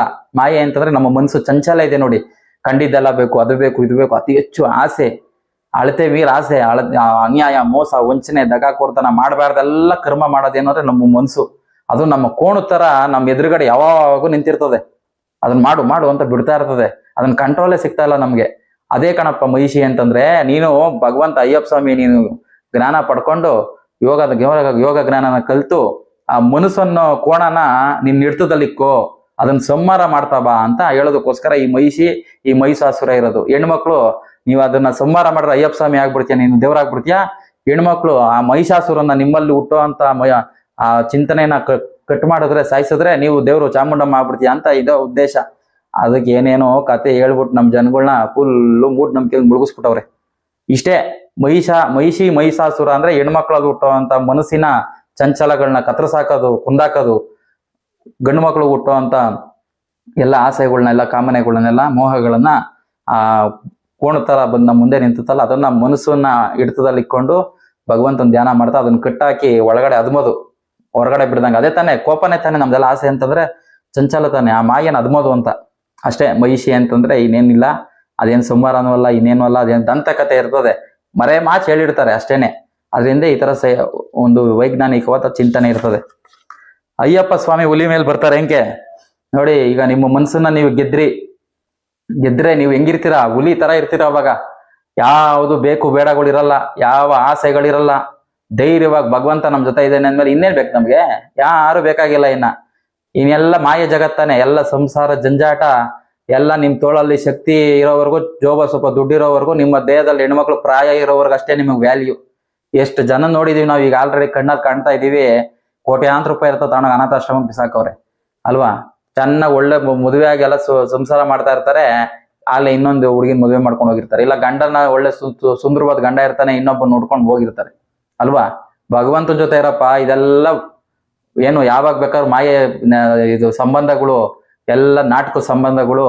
ಅದು ಯಾವತ್ತಿದ್ರು ನೀನು ಹೋದ್ರೂ ಪರವಾಗಿಲ್ಲ, ಅಥವಾ ಯಾರೇ ಸತ್ರು ಪರವಾಗಿಲ್ಲ, ಅದೇ ಕೊರಗಲ್ ಇರ್ತಾರೆ. ಅಯ್ಯೋ ನನ್ ಮಗ 18 ವರ್ಷ ಆಗಿದ್ದು ಸತ್ತೋಗ್ಬಿಟ್ಟ, ಅಯ್ಯೋ ನನ್ನ ಹೆಂಡತಿ 20 ವರ್ಷ ಬದುಕಿದ್ದು ಸತ್ತೋಗ್ಬಿಟ್ಲು, ಅಯ್ಯೋ ನನ್ ಗಂಡ ಬಿಟ್ಟೋಗ್ಬಿಟ್ಟ. ಅದೇ ಕೊರಗಿ ಈ ಅರ್ಧ ಶಾಸ್ತ್ರ ಕೇಳೋರಿಂದ ಹೋಗ್ಬಿಟ್ಟು ಅಲ್ಲರ್ಧ ದುಡ್ಡು ಕಾಳಿ ಮಾಡ್ಕೊಂತಾರೆ. ಇಲ್ಲ ಈ ಜ್ಯೋತಿಷಿಗಳು ಅವ್ರ ಪರಿಹಾರ ಕೇಳಕ್ ಹೋಗಿ ಅಲ್ಲರ್ಧ ಈ ಮನೆ ವಾಸು ಸರಿ ಎಲ್ಲ ಬರೇ ಮಾಯಲ್ಲಿ ಮುಳುಗಿ ತೇಳ್ತಾರೆ. ಈ ಯಾರು ಈ ಭಗವಂತನ ಸ್ಮರಣೆ ಮಾಡ್ತಾ ಈ ಯೋಗಾಭ್ಯಾಸ ಕಲ್ತಿ ಭಗವಂತನ ಜೊತೆಲಿ ಇಟ್ಕೊಂಡಿರ್ತಾರೆ, ಅವ್ನು ಹುಲಿ ತರ. ಹುಲಿನ ಯಾರನ್ನ ಸದೆ ಬಡಿಯಕ್ಕಾಯ್ತದ? ಹುಲಿ ತರ. ಅಯ್ಯಪ್ಪ ಸ್ವಾಮಿ ಅಂದ್ರೆ ನೀವೇನೆ. ನೀವು ಭಗವಂತನ ಹಿಡಿದಿರಿ ಅಂತಂದ್ರೆ ನೀವು ಹುಲಿ ಸಿಂಹ ಇದ್ದಂಗೆ. ಅವಾಗ ಏನೇ ಬಂದ್ರು, ಸಾವು ಬಂದ್ರು ಭಯ ಇರಲ್ಲ ನಿಮ್ಗೆ. ಆನಂದವಾಗಿ ಗೊತ್ತಿರ್ತದೆ ನಿಮ್ಗೆ ಸಾವು ಅಂದ್ರೆ ಏನು ಅಂತ ಅಂದ್ಬಿಟ್ಟು. ಸಾವಿಗಿನ ಬಿಗಿಲಾದ ಇನ್ನೇನಿದೆ? ಸಾವಿಗಿನ ಏನಾದ್ರು ದೊಡ್ಡ ಭಯ ಇನ್ನೊಂದಿದ್ಯಾ? ಅದೇ ನಿಮ್ಗೆ ಭಯ ಇರಲ್ಲ. ಅವಾಗ ಆರಾಮಾಗಿ ಸಾವು ಬಂದ್ರು ಯಾರೇ ಬರ್ಲಿ ಬಂದ ಹೋಗ ಅದರಿಂದ ಎಂತಕ್ ಬಂದ್ರು, ಎಂತಕ್ ಆಚೆ ಹೋದ್ರು ಅನ್ನೋ ಫುಲ್ಲು ಕಂಪ್ಲೀಟ್ ಮಾಹಿತಿ ನಿಮ್ಗೆ ತಿಳಿದು ಬರ್ತದೆ. ಅದಕ್ಕೋಸ್ಕರ ಈ ಹುಲಿ ಮೇಲೆ ಕುಣಿಸಿರೋದು. ಅದಕ್ಕೇನೆ ಈ ಬೇರೆ ಬೇರೆ ದೇವ್ರುಗಳನ್ನೆಲ್ಲ ಕುಣಿಸಿರೋದು ಹುಲಿ ಮೇಲೆ, ಸಿಂಹದ ಮೇಲೆಲ್ಲ. ಇದಕ್ಕೆ ಅದರಿಂದ ಇನ್ನೊಂದು ವೈಜ್ಞಾನಿಕ ಕಾರಣ ಮುಂದೆ ಕೊಡ್ತೀನಿ. ಮುಂದಿನ ದಿನಗಳಲ್ಲಿ ಅನೇಕ ರಹಸ್ಯಗಳು ಆಚೆ ಹೇಳ್ಬಾರ್ದು. ಅದಕ್ಕೋಸ್ಕರ ಅಷ್ಟೇನೆ. ಹುಲಿ ಮೇಲೆ ಕೂತಿರೋದು ನೀವೇ ಹುಲಿ ಆಗ್ಬಿಡ್ತೀರಾ ನಿಮ್ಮೊಳಗೆ ಭಗವಂತ ಬಂದ್ಮೇಲೆ ಅಂತ. ಈ ಮಕರ ಜ್ಯೋತಿ ಅಂದ್ರೆ ಏನು ನೋಡಿ. ಅಲ್ಲಿ ನಮ್ಮ ಶಬರಿಮಲೆಯಲ್ಲಿ ಮಕರ ಜ್ಯೋತಿ ಅಂಟಿಸ್ತಾರೆ. ಮತ್ತೆ ನಮ್ಮ ತಿರುವಣ್ಣಾಮಲೆಯಲ್ಲೂ ಕಾರ್ತಿಕ ಜ್ಯೋತಿ ಅಂಟಿಸ್ತಾರೆ. ಅಂದ್ರೆ ಬೆಟ್ಟದ ಮೇಲೆ ಅಂಟಿಸ್ತಾರೆ. ಮಕರ ಜ್ಯೋತಿ ಅಂದ್ರೆ ನೋಡಿ, ನಿಮ್ಮ ತಲೆ ಇದೇನೆ ಮಕರ ಅಂತಂದ್ರೆ. ನಿಮ್ ತಲೆ ಮೇಲೆ ಈ ಜ್ಞಾನದ ಜ್ಯೋತಿ ಅಂಟಿಸ್ಕೊಬೇಕು. ನಿಮ್ಮೊಳಗೆ ಉರಿತದೆ ಜ್ಯೋತಿ. ಇಲ್ಲಿ ಉರಿಬೇಕು, ನಿಮ್ ತಲೆ ಮೇಲೆ ಉರಿಬೇಕು ಜ್ಯೋತಿ. ಅಲ್ಲಿ ಹೋಗ್ಬಿಟ್ಟು ಜ್ಯೋತಿ ನೋಡೋದಲ್ಲ. ಅದನ್ನ ಮರೆ ಮಾಚ್ ಹೇಳಿದ್ದಾರೆ. ಅದ್ರ ಮೇಲೆ ಅಂಟಿಸ್ತಾ ಇರೋದು. ನಿನ್ ತಲೆನಲ್ಲಿ ಜ್ಞಾನದ ಜ್ಯೋತಿ ಬೆಳಗ್ದಾಗ ನಿನ್ ತಲೆ ಮೇಲೆ ಉರಿತದಪ್ಪ ಜ್ಯೋತಿ, ನಿನ್ನೊಳಗೆ ಉರಿತದ ಜ್ಯೋತಿ. ಭಗವಂತ ಜ್ಯೋತಿ ಸ್ವರೂಪದಲ್ಲವನೇ, ನಿನ್ನೊಳಗೆ ಕಾಣಪ್ಪ ಅಂತ ಅನ್ನೋ ಉದ್ದೇಶ ಅದು. ಜ್ಯೋತಿ ಅಂತಂದ್ರೆ ಮಕರ ಜ್ಯೋತಿ ಅಂತಂದ್ರೆ ಅಲ್ಲಿ ಹೋಗಿ ಜ್ಯೋತಿ ನೋಡಿ ಕೈ ಮುಗಿಯೋದಲ್ಲ, ನಿಮ್ ಒಳಗ್ ಜ್ಯೋತಿ ಕಾಣೋದು. ಒಳಗ್ ಕಾಣೋದು, ಹೊರಗಡೆ ನೋಡೋದಲ್ಲ. ಅದನ್ನ ಮರೆ ಮಾಚಲ್ಲಿ ದೀಪ ಅಂಟಿಸ್ತಾರೆ. ಏನೋ ತಿರುವಣ್ಣಾಮಲೆಯಲ್ಲಾಗ್ಲಿ ಮತ್ತೆ ಶಬರಿಮಲೆಯಲ್ಲಾಗ್ಲಿ ಅಷ್ಟೇನೆ, ಇನ್ನೇನಿಲ್ಲ. ಜ್ಯೋತಿ ಅಂದ್ರೆ ನಿಮ್ಮೊಳಗೆ ನೋಡೋದು. ಆಮೇಲೆ ಈಗ ಕಂಪ್ಲೀಟ್ ಆಗಿ ಆಲ್ಮೋಸ್ಟ್ ತಿಳ್ಕೊಂಡ್ರಿ. ಹೆಣ್ಮಕ್ಳು ಏಂತಕ್ಕೆ ಬರಬಾರ್ದು ಶಬರಿಮಲೆಗೆ ಅಲ್ವಾ? ಇದೊಂದು ಮೂಢನಂಬಿಕೆನಾ ಅಥವಾ ಏನಿದರಿಂದ ಇರೋ ರಹಸ್ಯ ಸತ್ಯ ತಿಳಿಯೋಣ. ನೋಡಿ, ನಾವು ಚಿಕ್ಕ ಮಕ್ಳನ್ನ ಹೆಣ್ಮಕ್ಳನ್ನ ಕರ್ಕೊಂಬತ್ತೀವಿ. ಇಲ್ಲ ಈ ಋತುಮತಿ ಸ್ರಾವ ನಿಂತಂತ ವಯಸ್ಸಾದಂತ 50 ವರ್ಷದ ದಾಟ ಮೇಲೆ ಹೆಣ್ಮಕ್ಳು ಬರ್ತಾರೆ. ಈ ಹೆಣ್ಮಕ್ಳು ಎಲ್ಲಾ ಸಮಯದಲ್ಲೂ ಈ 48 ದಿನ ಅಂತಂದ್ಮೇಲೆ ಎಲ್ಲಾ ಸಮಯದಲ್ಲೂ ವ್ರತ ಮಾಡಕ್ಕಾಗುತ್ತಾ? ಅವ್ರ ದೇಹ ಸ್ವಭಾವ ನಿಮ್ಗೆ ಅವ್ರ ಸೂಕ್ಷ್ಮವಾದ ದೇಹ ಕಾಡು ಮೇಡಲ್ ಅಲ್ದಾಗ ಅವ್ರಿಗೆ ಋತುಸ್ರಾವ ಆದಾಗ ಎಲ್ಲಿ ಬರಕ್ಕಾಗುತ್ತೆ, ಎಲ್ಲಿ ಮಾಡಕ್ಕಾಗುತ್ತೆ ಆಚರಣೆ? ತುಂಬಾ ನೋವಿರ್ತದೆ ಅವಾಗ. ಅದಕ್ಕೋಸ್ಕರ ಏನ್ ಮಾಡಿದ್ರು, ಹೆಣ್ಮಕ್ಳು ಎಲ್ಲಾರ್ಗು ಬಂದವ್ರಿಗೆಲ್ಲ ಹೇಳ್ಕೊಟ್ಟು ಇರಕ್ಕಾಗಲ್ಲ ಅಂತ ಅಂದ್ಬಿಟ್ಟು ಇದು ಒಂದು ಆಚರಣೆ ಬಂದು ಒಂದು ಪದ್ಧತಿ ತಂದ್ರು. ಏನು ಹೆಣ್ಮಕ್ಳು ಯಾರು ಬರಬಾರ್ದು ಅಂತ. ಅಯ್ಯಪ್ಪ ಸ್ವಾಮಿ ಬ್ರಹ್ಮಚಾರಿ, ಅವನು ಹೆಣ್ಮಕ್ಳು ಬಂದು ನೋಡ್ಬಾರ್ದು, ಅದೆಲ್ಲ ಸುಳ್ಳು. ದೇವ್ರಿಗೆ ಯಾವ ಹೆಣ್ಣೆ ಅದು ಗಂಡಿ, ಅದು ದೇವರ ಸೃಷ್ಟಿನ ಎಲ್ಲರೂ ನಾವು ಮಕ್ಕಳೇ ದೇವರಿಗೆ. ಅವನ ಹೆಣ್ಣು ಗಂಡು ಭೇದ ಭಾವ ಎಲ್ಲಿ ಬಂತು? ಅದು ಹಿಂದೆ ಇರೋ ಉದ್ದೇಶ ಹೆಣ್ಮಕ್ಳು ಬರಬಾರ್ದು ಅಂತ. ಕಾಡಲ್ವಾ ಅದು? ಏನು ನಾವು ರೋಡಲ್ಲಿ ಇರೋದು ಹಿಂಗ್ ಪಾರ್ಕಿಂಗ್ ಮಾಡೋ ದೇವಸ್ಥಾನ ನೋಡ್ಕೊಂಬರೋದು ಅಲ್ವಲ್ಲ. ಒಂದ್ 48 ದಿವಸ ಜರ್ನಿ ಅದೆಲ್ಲ ಓಡಾಡ್ಕೊಂಡ್ ಬರ್ಬೇಕು. ಈಗ ಬಿಡಿ, ಹಿಂದಿನ ಕಾಲದಲ್ಲಿ ಒಂದ್ ವಾರ 15 ಸತಾನೆ ಅವೆಲ್ಲ ಜರ್ನಿ ಆಯ್ತಿದ್ದು. ಅದಕ್ಕೋಸ್ಕರ ಹೆಣ್ಮಕ್ಳು ಬಂದ್ರೆ ಅವ್ರು ಋತುಸ್ರಾವದ ತೊಂದರೆ ಆಗುತ್ತೆ ಅಂತ, ಅದಕ್ಕೋಸ್ಕರ ಹೆಣ್ಮಕ್ಳು ಬರಬಾರ್ದು ಅಂತ. ಈಗಲೂ ನಾವು 12 ವರ್ಷ 13 ವರ್ಷ ಹೆಣ್ಮಕ್ಳನ್ನ ಕರ್ಕೊಂಡು ಹೋಗ್ತೀವಿ. 50 ವರ್ಷ 55 ವರ್ಷ ಆಗಿರೋ ಹೆಣ್ಮಕ್ಳು ಬಂದೇ ಬರ್ತಾರೆ. ಅದ್ರಲ್ಲಿ ಏನ್ ತಪ್ಪಿಲ್ವಲ್ಲ. ಆ ಹೆಣ್ಮಕ್ಳು ಬರ್ದೇ ಇರೋ ಉದ್ದೇಶ ಇದೇನೆ. ಈ ಮಾಂಸಾಹಾರ ಎಂತಕ್ಕೆ ಸೇವಿಸ್ಬಾರ್ದು ಅಯ್ಯಪ್ಪ ಸ್ವಾಮಿಗಳು ಅಂತ ಪ್ರಶ್ನೆ. ನೋಡಿ, ನಾವು ಆಹಾರ ನಿಮ್ಮ ಸ್ವಇಚ್ಛೆ, ನೀವು ಏನ್ ಬೇಕಾದ್ರೂ ಮಾಡ್ಬೋದು. ಈಗ ಸಸ್ಯಾಹಾರ ಅನೇಕ ಜನ ತಿಂತಾರೆ, ಮಾಂಸಾಹಾರನು ತಿಂತಾರೆ. ಇದರಿಂದ ಏನು ಇಲ್ಲ, ನಿಮ್ಮ ಮನಸ್ಸು ಏನು ಕಂಟ್ರೋಲ್ ಇರಲ್ಲ. ಮತ್ತೆ ನೀವೇನ್ ತಿಂತೀರ ಅದನ್ನ ಸ್ವಭಾವ ಬರ್ತದೆ, ಮತ್ತೆ ಬೇರೆಯವ್ರಿಗೆ ಇರಿಸುಮೂಸ ಆಗ್ತದೆ ಅಂತ ಅಂದ್ಬಿಟ್ಟು ಈ ಮಾಂಸಾಹಾರ ಇದೊಂದು ದೊಡ್ಡ ಕತೆ. ಮಾಂಸಾಹಾರನ ಸಸ್ಯಾಹಾರನ ಅಂತ ಮುಂದಿನ ದಿನಗಳ ನಾನು ಹೇಳ್ಕೊಡ್ತೀನಿ. ಯಾರು ಸಹ ತಿಳಿಸಿರಲ್ಲ ಅಂತ ಮಾಹಿತಿ ತಿಳಿಸ್ಕೊಡ್ತೀನಿ. ಮಾಂಸಾಹಾರ ಒಳ್ಳೇದಾ ಕೆಟ್ಟದ್ದಾ ಏನು ಅಂದ್ಬಿಟ್ಟು ಈಗ ತುಂಬಾ ದೊಡ್ಡದಾಗುತ್ತೆ ಮಾತಾಡಕ್ ಹೋದ್ರೆ. ಬೇಡ, ಅದ್ರದ್ದೇ ಒಂದು ಎಪಿಸೋಡ್ ಮಾಡೋಣ. ಈಗ ಅಯ್ಯಪ್ಪ ಸ್ವಾಮಿಗೆ ಬಂದು ಅಲ್ಲೆಲ್ಲ ಬಂದ್ ಮಾಡಿದ್ರೆ ಸರಿ. ಅಯ್ಯಪ್ಪ ಸ್ವಾಮಿ ವ್ರತ ಮಾಡದೇ ಇರೋ ನಾವು ಸಾಮಾನ್ಯರು ಮನೆ ತಾವಿರ್ತೀವಲ್ಲ, ನಾವೇನ್ ಮಾಡ್ಬೇಕು ನೋಡಿ? ಅಯ್ಯಪ್ಪ ಸ್ವಾಮಿಗೆ ಹೋದಿ ಅಯ್ಯಪ್ಪ ಸ್ವಾಮಿ ತಿಳ್ಕೊಬೇಕು, ಇದನ್ನೆಲ್ಲ ಮಾಡಿದ್ರೇನೆ ನಮ್ಗೆ ಅದೆಲ್ಲ ಒಳ್ಳೇದಾಗುತ್ತೆ ಅಂತ ಏನಿಲ್ಲ. ದೇವ್ರು ಎಲ್ಲಾ ಕಡೆ ಇದ್ದಾನೆ. ನಿಮ್ ಮನೆ ಫೋಟೋದಲ್ಲೂ ಇದ್ದಾನೆ, ನಿಮ್ ಪಕ್ಕದಲ್ಲಿರೋ ದೇವಸ್ಥಾನದಲ್ಲಿ ಇದೆ. ಎಲ್ಲಾ ಮುಕ್ಕೋಟಿ ದೇವ್ರುಗಳು ಇದೆಯಲ್ಲ, ಎಲ್ಲಾ ದೇವ್ರುಗಳು ನಾವು ಇದೀವಲ್ಲ. ಯಾವ ದೇವ್ರನ್ನೇ ಪಾಲನೆ ಮಾಡಿ, ನೀವೇ ದೇವ್ರು ನಿಮ್ಮೊಳಗೆ ದೇವ್ರು ಇದ್ದಾನೆ ಅಂದ್ಮೇಲೆ ಯಾವ ದೇವ್ರು ಪಾಲನೆ ಮಾಡಿದ್ರೆ ಏನ್ ಬಂತು, ಪಾಲನೆ ಮಾಡಿದ್ರೆ ಏನ್ ಬಂತು? ನಿಮ್ ಮನೆ ಪಕ್ಕದಲ್ಲಿರೋ ದೇವಸ್ಥಾನಕ್ಕೆ ಹೋಗ್ಬಂದ್ರು ಅದೇ ಫಲ ಸಿಗ್ತದೆ. ಅಲ್ಲಿಗೆ ಹೋಗ್ಬೇಕು ಅಂತ ಏನಿಲ್ಲ. ಅದು ಒಂದು ಪದ್ಧತಿ ಇಟ್ರೆ ಅಲ್ಲೆಲ್ಲ ಒಂದು ವಿದ್ಯೆ ಇದೆಲ್ಲ, ಅದೆಲ್ಲ ಹೇಳ್ಕೊಡೋರು ಬರೋರು ಅಲ್ಲಿರೋರು. ಮೊದ್ಲು ಏನ್ ನಾವು ಹೋಯ್ತಿವಿ ಕಾಡಿಗೆ, ಅಲ್ಲಿ ಸಾಧು ಸಂತರುಗಳು ಸಿಗೋರು, ಒಂದು ಗುರು ಏನಿರ್ತಾರೆ ಆ ಗ್ಯಾಂಗ್ದು, ಅವ್ರು ಕರೆದಿ ಅವ್ರಿಗೆ ಉಪದೇಶ ಕೊಟ್ಟು ನಿಮ್ ಶಿಷ್ಯಂದ್ರಿಗೆಲ್ಲ ಇದೆಲ್ಲ ಹೇಳ್ಕೊಡಪ್ಪ ಅಂತ ಕಳ್ಸೋರು. ಅದಕ್ಕೆ ಅಲ್ಲಿ ಹೋಯ್ತಿದ್ ಅಷ್ಟೇನೆ. ಈಗ ನೀವು ಸಹ ಒಳ್ಳೆ ಗುರುನ ಕಂಡು ಅವ್ರ ಹತ್ರ ಉಪದೇಶ ತಗೊಂಡ್ ಮುಂದೆ ನಿಮ್ ಜೀವನ ಸಾಗಿಸಿ. ಅಲ್ಲಿಗೆ ಹೋಗ್ಬೇಕಂತೇನಿಲ್ಲ. ನೀವು ದೇವ್ರ ಹತ್ರ ಹೋಗಿ ಕೇಳ್ಬೇಕಾಗಿರೋದು ನನಗೆ ಒಡವೆ ಕೊಡು, ಮದುವೆ ಮಾಡಕ್ಕೆ ಹೆಣ್ಣು ಕೊಡು, ಹುಡುಗನ್ ಕೊಡು, ಕಾರ್ ಕೊಡು, ಬಂಗ್ಲೆ ಕೊಡು ಅಂತ ಕೇಳ್ಬೇಡ್ರಿ. ಅವ್ನು ಉಡ್ಸಿದಾನೆ ಅಂತಂದ್ಮೇಲೆ ಕೊಟ್ಟೆ ಕೊಡ್ತಾನೆ. ನಿಮ್ಮ ಬ್ರೈನ್ ಎಷ್ಟಿದೆ, ನಿಮ್ ಶಕ್ತಿ ಎಷ್ಟಿದೆ, ಅದ್ಮೇಲೆ ಸಂಪಾದನೆ ಮಾಡೇ ಮಾಡ್ತೀರಾ. ಅದೆಲ್ಲ ಇವತ್ತು ಇರ್ತದೆ, ನಾಳೆ ಹೋಯ್ತದೆ. ನೀವು ಭಗವಂತನ ಹತ್ರ ಕೇಳ್ಬೇಕಾಗಿರೋದು ಒಳ್ಳೆ ಆರೋಗ್ಯ ಕೊಡಪ್ಪ, ಒಳ್ಳೆ ಬುದ್ಧಿ ಕೊಡಪ್ಪ, ನನ್ಗೆ ಒಳ್ಳೆ ಗುರುನ್ ಕೊಡಪ್ಪ ಅಂತ ಕೇಳ್ಬೇಕು. ಬೇರೆ ಇನ್ನೇನು ಕೇಳ್ಬಾರ್ದು. ಇಷ್ಟೊಂದು ಕೇಳ್ರಿ ಸಾಕು. ಸುಮ್ನೆ ಏನೇನೋ ಕೇಳ್ಬೇಡ್ರಿ. ಅವ್ರ ಅಂಗಡಿ ಇಕ್ಕೊಂಡವ್ರ ನಿಮ್ನ ಬಂದಿದ್ದಲ್ಲ ನಿಮ್ಗೆ ಕೊಡಕ್ಕೆ, ಬಾಪ ಇದೆಲ್ಲ ಅಂಗಡಿ ತಗೊಂಡೋಗೋನಕ್ಕೆ. ನಿಮಗೂ ದೇವ್ರಿಗೂ ಸಂಬಂಧನೇ ಇಲ್ಲ. ದೇವ್ರು ನಿಮ್ ಒಳಗೆ ಇದ್ದಾನೆ, ನಿಮ್ಮೊಳಗೆ ಕಾಣ್ತಾ ಇದ್ದಾನೆ. ನೀವ್ ಹೆಂಗಿದ್ದೀರಾ ಅದ್ರ ತಕ್ಕನಾಗ ನಿಮ್ಗೆ ಪ್ರತಿಫಲ ಸಿಗ್ತಾ ಇರ್ತದೆ. ನಿಮ್ಮೊಳಗೆ ಎಲ್ಲ ಮೋಸ ವಂಚನೆ ಎಲ್ಲ ತುಂಬ್ಕೊಂಡ್ಬಿಟ್ಟು ಹೊರಗಡೆ ಬಂದು ಮೇಕಪ್ ಮಾಡ್ಕೊಂಡ್ಬಿಟ್ಟು ಐ ಬೈ ಅಂದ್ಬಿಟ್ಟು ಒಳ್ಳೇದ್ ಮಾಡ್ತಾನೆ. ಒಳಗೆ ಹೆಂಗಿದ್ದೀರಾ ಆಚೆನೂ ಹಂಗೆ ಇರಿ, ಅವಾಗೆಲ್ಲ ಭಗವಂತ ಕೊಡ್ತಾನೆ ನಿಮ್ಗೆ. ನೀವು ಅಯ್ಯಪ್ಪ ಸ್ವಾಮಿ ವ್ರತ ಮಾಡದೇವ್ರು ಏನ್ ಮಾಡ್ಬೇಕು, ನಿಮ್ಮ ಹತ್ತಿರದಲ್ಲಿರೋ ದೇವಸ್ಥಾನಕ್ಕೆ ಹೋಗಿ ನೀವು ಅದನ್ನ ಅಯ್ಯಪ್ಪ ಸ್ವಾಮಿ ದರ್ಶನ ಮಾಡ್ಬೋದು. ಅಲ್ಲಿಗೆ ಹೋಗ್ಬೇಕು ಅಂತೇನಿಲ್ಲ. ನೋಡಿ, ಇನ್ನೇನ್ ಮುಗಿತಾ ಬಂತು ಸ್ನೇಹಿತರೆ. ಇದನ್ನೆಲ್ಲ ನಾನು ನಿಮ್ಗೆ ಏನ್ ಕೇಳ್ಬೇಕು ಅಂತಂದ್ರೆ, ನಾನು ಸಹ ಹುಡುಗನಲ್ಲಿ ಅನೇಕ ಕ್ವಶನ್ಗಳು ನನಗೆ ಮೂಡ್ತಾನೆ ಇರ್ತದೆ. ನಾನು ಅದನ್ನ ತಿಳ್ಕೊಳ್ದಿರ ಇರುವಂತ ಮನುಷ್ಯ ಅಲ್ಲ. ಅದರಿಂದ ಏನೈತೆ ಕಾರಣ ಅನ್ನೋ ಸಂಪೂರ್ಣವಾಗಿ ತಿಳ್ಕೊಂಡ್ರೆ ನನಗೆ ಸಮಾಧಾನ ಐತೆ. ಇದು ಅದೇ ರೀತಿ ಈ ರಹಸ್ಯಗಳನ್ನ ತಿಳ್ಕೊಳ್ಳೇಬೇಕಂದ್ಬಿಟ್ಟು ನಾನು ಅನೇಕ ಜನರನ್ನ ನಾನು ಭೇಟಿ ಮಾಡಿದ್ದೀನಿ, ಅನೇಕ ಜನರನ್ನ ಕೇಳಿದ್ದೀನಿ. ಯಾರು ಸಹ ಸರಿಯಾದ ಉತ್ತರ ಕೊಡ್ಲಿಲ್ಲ. ಕೊನೆಗೆ ನಾನು ಇಂತಹ ವ್ಯಕ್ತಿಗಳು, ನಮ್ಮ ಗುರುಗಳನ್ನ ನಾವು ಭೇಟಿಯಾದಾಗ, ನಮ್ಮ ಗುರುಗಳು ನಮ್ಗೆ ಉಪದೇಶ ಕೊಟ್ಟಾಗ, ಇದೆಲ್ಲ ನಾನು ಮಾತಾಡಿರೋದು ನಾನಲ್ಲ, ನಮ್ಮ ಗುರುವಿನ ಗುರು ಭಗವಂತನಿಂದ ನಮ್ಗೆ ಏನು ಒಂದು ನಮ್ಮ ಯೋಗ ಸಾಧನೆಯಲ್ಲಿ ನಮ್ಮ ಗುರುವಿನ ಆಶೀರ್ವಾದದಿಂದ ಇವನ್ನೆಲ್ಲ ನನ್ನ ಕೈಯಿಂದ ಹೇಳಕ್ ಸಾಧ್ಯ ಆಯ್ತು. ನಾನು ಏನ್ ತಿಳ್ಕೊಂಡಿದ್ದೀನಿ ಒಂದು ಸ್ವಲ್ಪ ಮಟ್ಟಿಗೆ, 100% ಅಲ್ಲಿ ಅದ್ರಲ್ಲಿ ಒಂದು ಭಾಗದಲ್ಲಿ ಒಂದು ಭಾಗ ನಿಮಗೆ ನಾನು ಈಗ ತಿಳಿಸ್ಕೊಟ್ಟಿದ್ದೀನಿ. ಅನೇಕ ರಹಸ್ಯಗಳು ಆಚೆಗಡೆ ಹೇಳೋವಾಗಿಲ್ಲ. ಸಾಮಾನ್ಯ ಇರೋದು ತಿಳಿಲೇಬಾರ್ದು. ಅದು ಅವ್ರ ಗುರುವಿಂದ ಶಿಷ್ಯರು, ಶಿಷ್ಯರಿಂದ ಶಿಷ್ಯರಿಗೆ ಹೋಗ್ಬೇಕು. ಆದ್ರೂ ಸಹ ನಮ್ಮ ಯುವಕರುಗಳನ್ನ, ಇವ್ರನ್ನೆಲ್ಲ ನಮ್ಮ ಸ್ವಾಮಿಗಳನ್ನೆಲ್ಲ ನೋಡ್ಬಿಟ್ಟು ನನಗೆ ತುಂಬಾ ಬೇಜಾರಾಗಿ ಇವ್ರಿಗೆ ಹೆಂಗಾನ ಮಾಡಿ ನಾನು ಇದನ್ನೆಲ್ಲ ತಿಳಿಸ್ಬೇಕು ಅನ್ನೋ ಉದ್ದೇಶದಿಂದನೇ.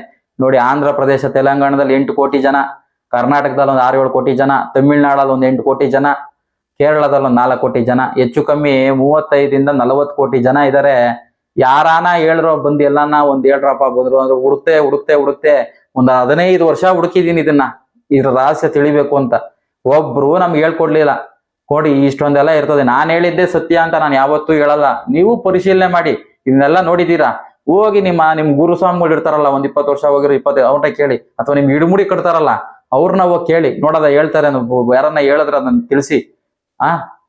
ನೋಡಿ, ಇದನ್ನೆಲ್ಲ ನಮ್ ಹುಡುಗರು ಬಿಡ್ಬೇಕು. ನೋಡಿ, ನಮ್ಮ ಹುಡುಗರು ಹಾಕ್ತಾರ ಮಾಲೆ, 3 ದಿವಸ ಹಾಕ್ತಾರೆ, ಇಲ್ಲ 1 ದಿವಸ ಅಲ್ಲೇ ಪಂಪಾ ನದಿನಲ್ಲಿ ಮಾಲೆ ಹಾಕೊಂಡು ಹೋಗ್ಬಿಡ್ತಾರೆ. ಮೂಢನಂಬಿಕೆ ಅಲ್ವಾ? ಆಯ್ತು, ಮಾಲೆ ಹಾಕೊಂಡ್ ಬರ್ತಾರ ಅಂತಂದ್ರೆ ಆ ತಿಂಗಳು ಮಾತ್ರ ತಿನ್ನಲ್ಲ ಮಾಂಸ, ಕುಡಿಯಲ್ಲ, ಸೇದಲ್ಲ, ಅದೇನೋ ಮಾಡಲ್ಲ. ಅಲ್ಲಿಂದ ಮಾಲೆ ಇನ್ನ ಮನೆ ಬಿಟ್ಟು ಬಂದಿರಲ್ಲ, ಹಾಗೆ ಇಮಿಡಿಯೇಟ್ ಪ್ಯಾಕಪ್ ಮಾಡ್ಕೊಂಡು ಗೋವಾ ಟ್ರಿಪ್ ಅಂತೆ. ದುಡ್ಡು ಮಿಕ್ಕಿರ್ತದಂತಲ್ಲ ದುಡ್ಡು, ಅದ್ರಲ್ಲಿ ಗೋವಾ ಟ್ರಿಪ್ ಅಂತೆ. ಗೋವಾ ಟ್ರಿಪ್ ನೋಡ್ರಿ ಇವ್ರ ಕತೆ. 15 ದಿವಸ ಬಿಟ್ಟಿದ್ದ, 1 ವಾರ ಬಿಟ್ಟಿದ್ದ ಗೋವಾ ಟ್ರಿಪ್. ಪ್ರಸಾದ ಇನ್ನು ಆಚೆ ಹೋಗಿರಲ್ಲ ಮನೆಯಿಂದ, ಆಗ್ಲೇ ಬಾಟ್ಲುಗಳು ಏರ್ಸ್ಕೊಂಡ್ ಕುತ್ಕೊಂಡ್ಬಿಡೋದೆ. ಎಲ್ಲಿ ಬಂತು ಈಗ ಶಬರಿಮಲೆ ಯಾತ್ರೆ? ಹೆಂಗಾಗ್ಬಿಟ್ಟಿದೆ ಅಂದ್ರೆ, ವಾಟ್ಸಪ್ ಸ್ಟೇಟಸ್ ಅಲ್ಲಿ, ಇನ್ಸ್ಟಾಗ್ರಾಮ್ ರೀಲ್ಸ್ ಅಲ್ಲಿ, ಫೇಸ್ಬುಕ್ ನಲ್ಲಿ ಹಾಕೋದಕ್ಕೆ, ಯೂಟ್ಯೂಬ್ ಹಾಕೋದಕ್ಕೆ, ಲೈಕ್ ಕಮೆಂಟ್ಸ್ ಆಗ್ಬಿಟ್ಟಿದೆ. ಅದು ಎಲ್ಲ ವೇಷಭೂಷಣ ಕಟ್ಟೋದು. ಅದಕ್ಕೆ ಹೋಗ್ದಿರ ನಿಮ್ ಮನೇಲಿ ಇರ್ಬೋದಲ್ಲ, ದೊಡ್ಡ ಕರ್ಮ ಸುತ್ಕಂತದ, ಪಾಪ ಸುತ್ಕಂತದ, ದೇವ್ರ ಹೆಸರು ಹೇಳ್ಬಿಟ್ಟು ನೀವು ಈ ತರ ಶೋಕಿಗೋಸ್ಕರ ಅವ್ಯಪ್ಸಮಿ ಮಾಲೆ ಹಾಕದ.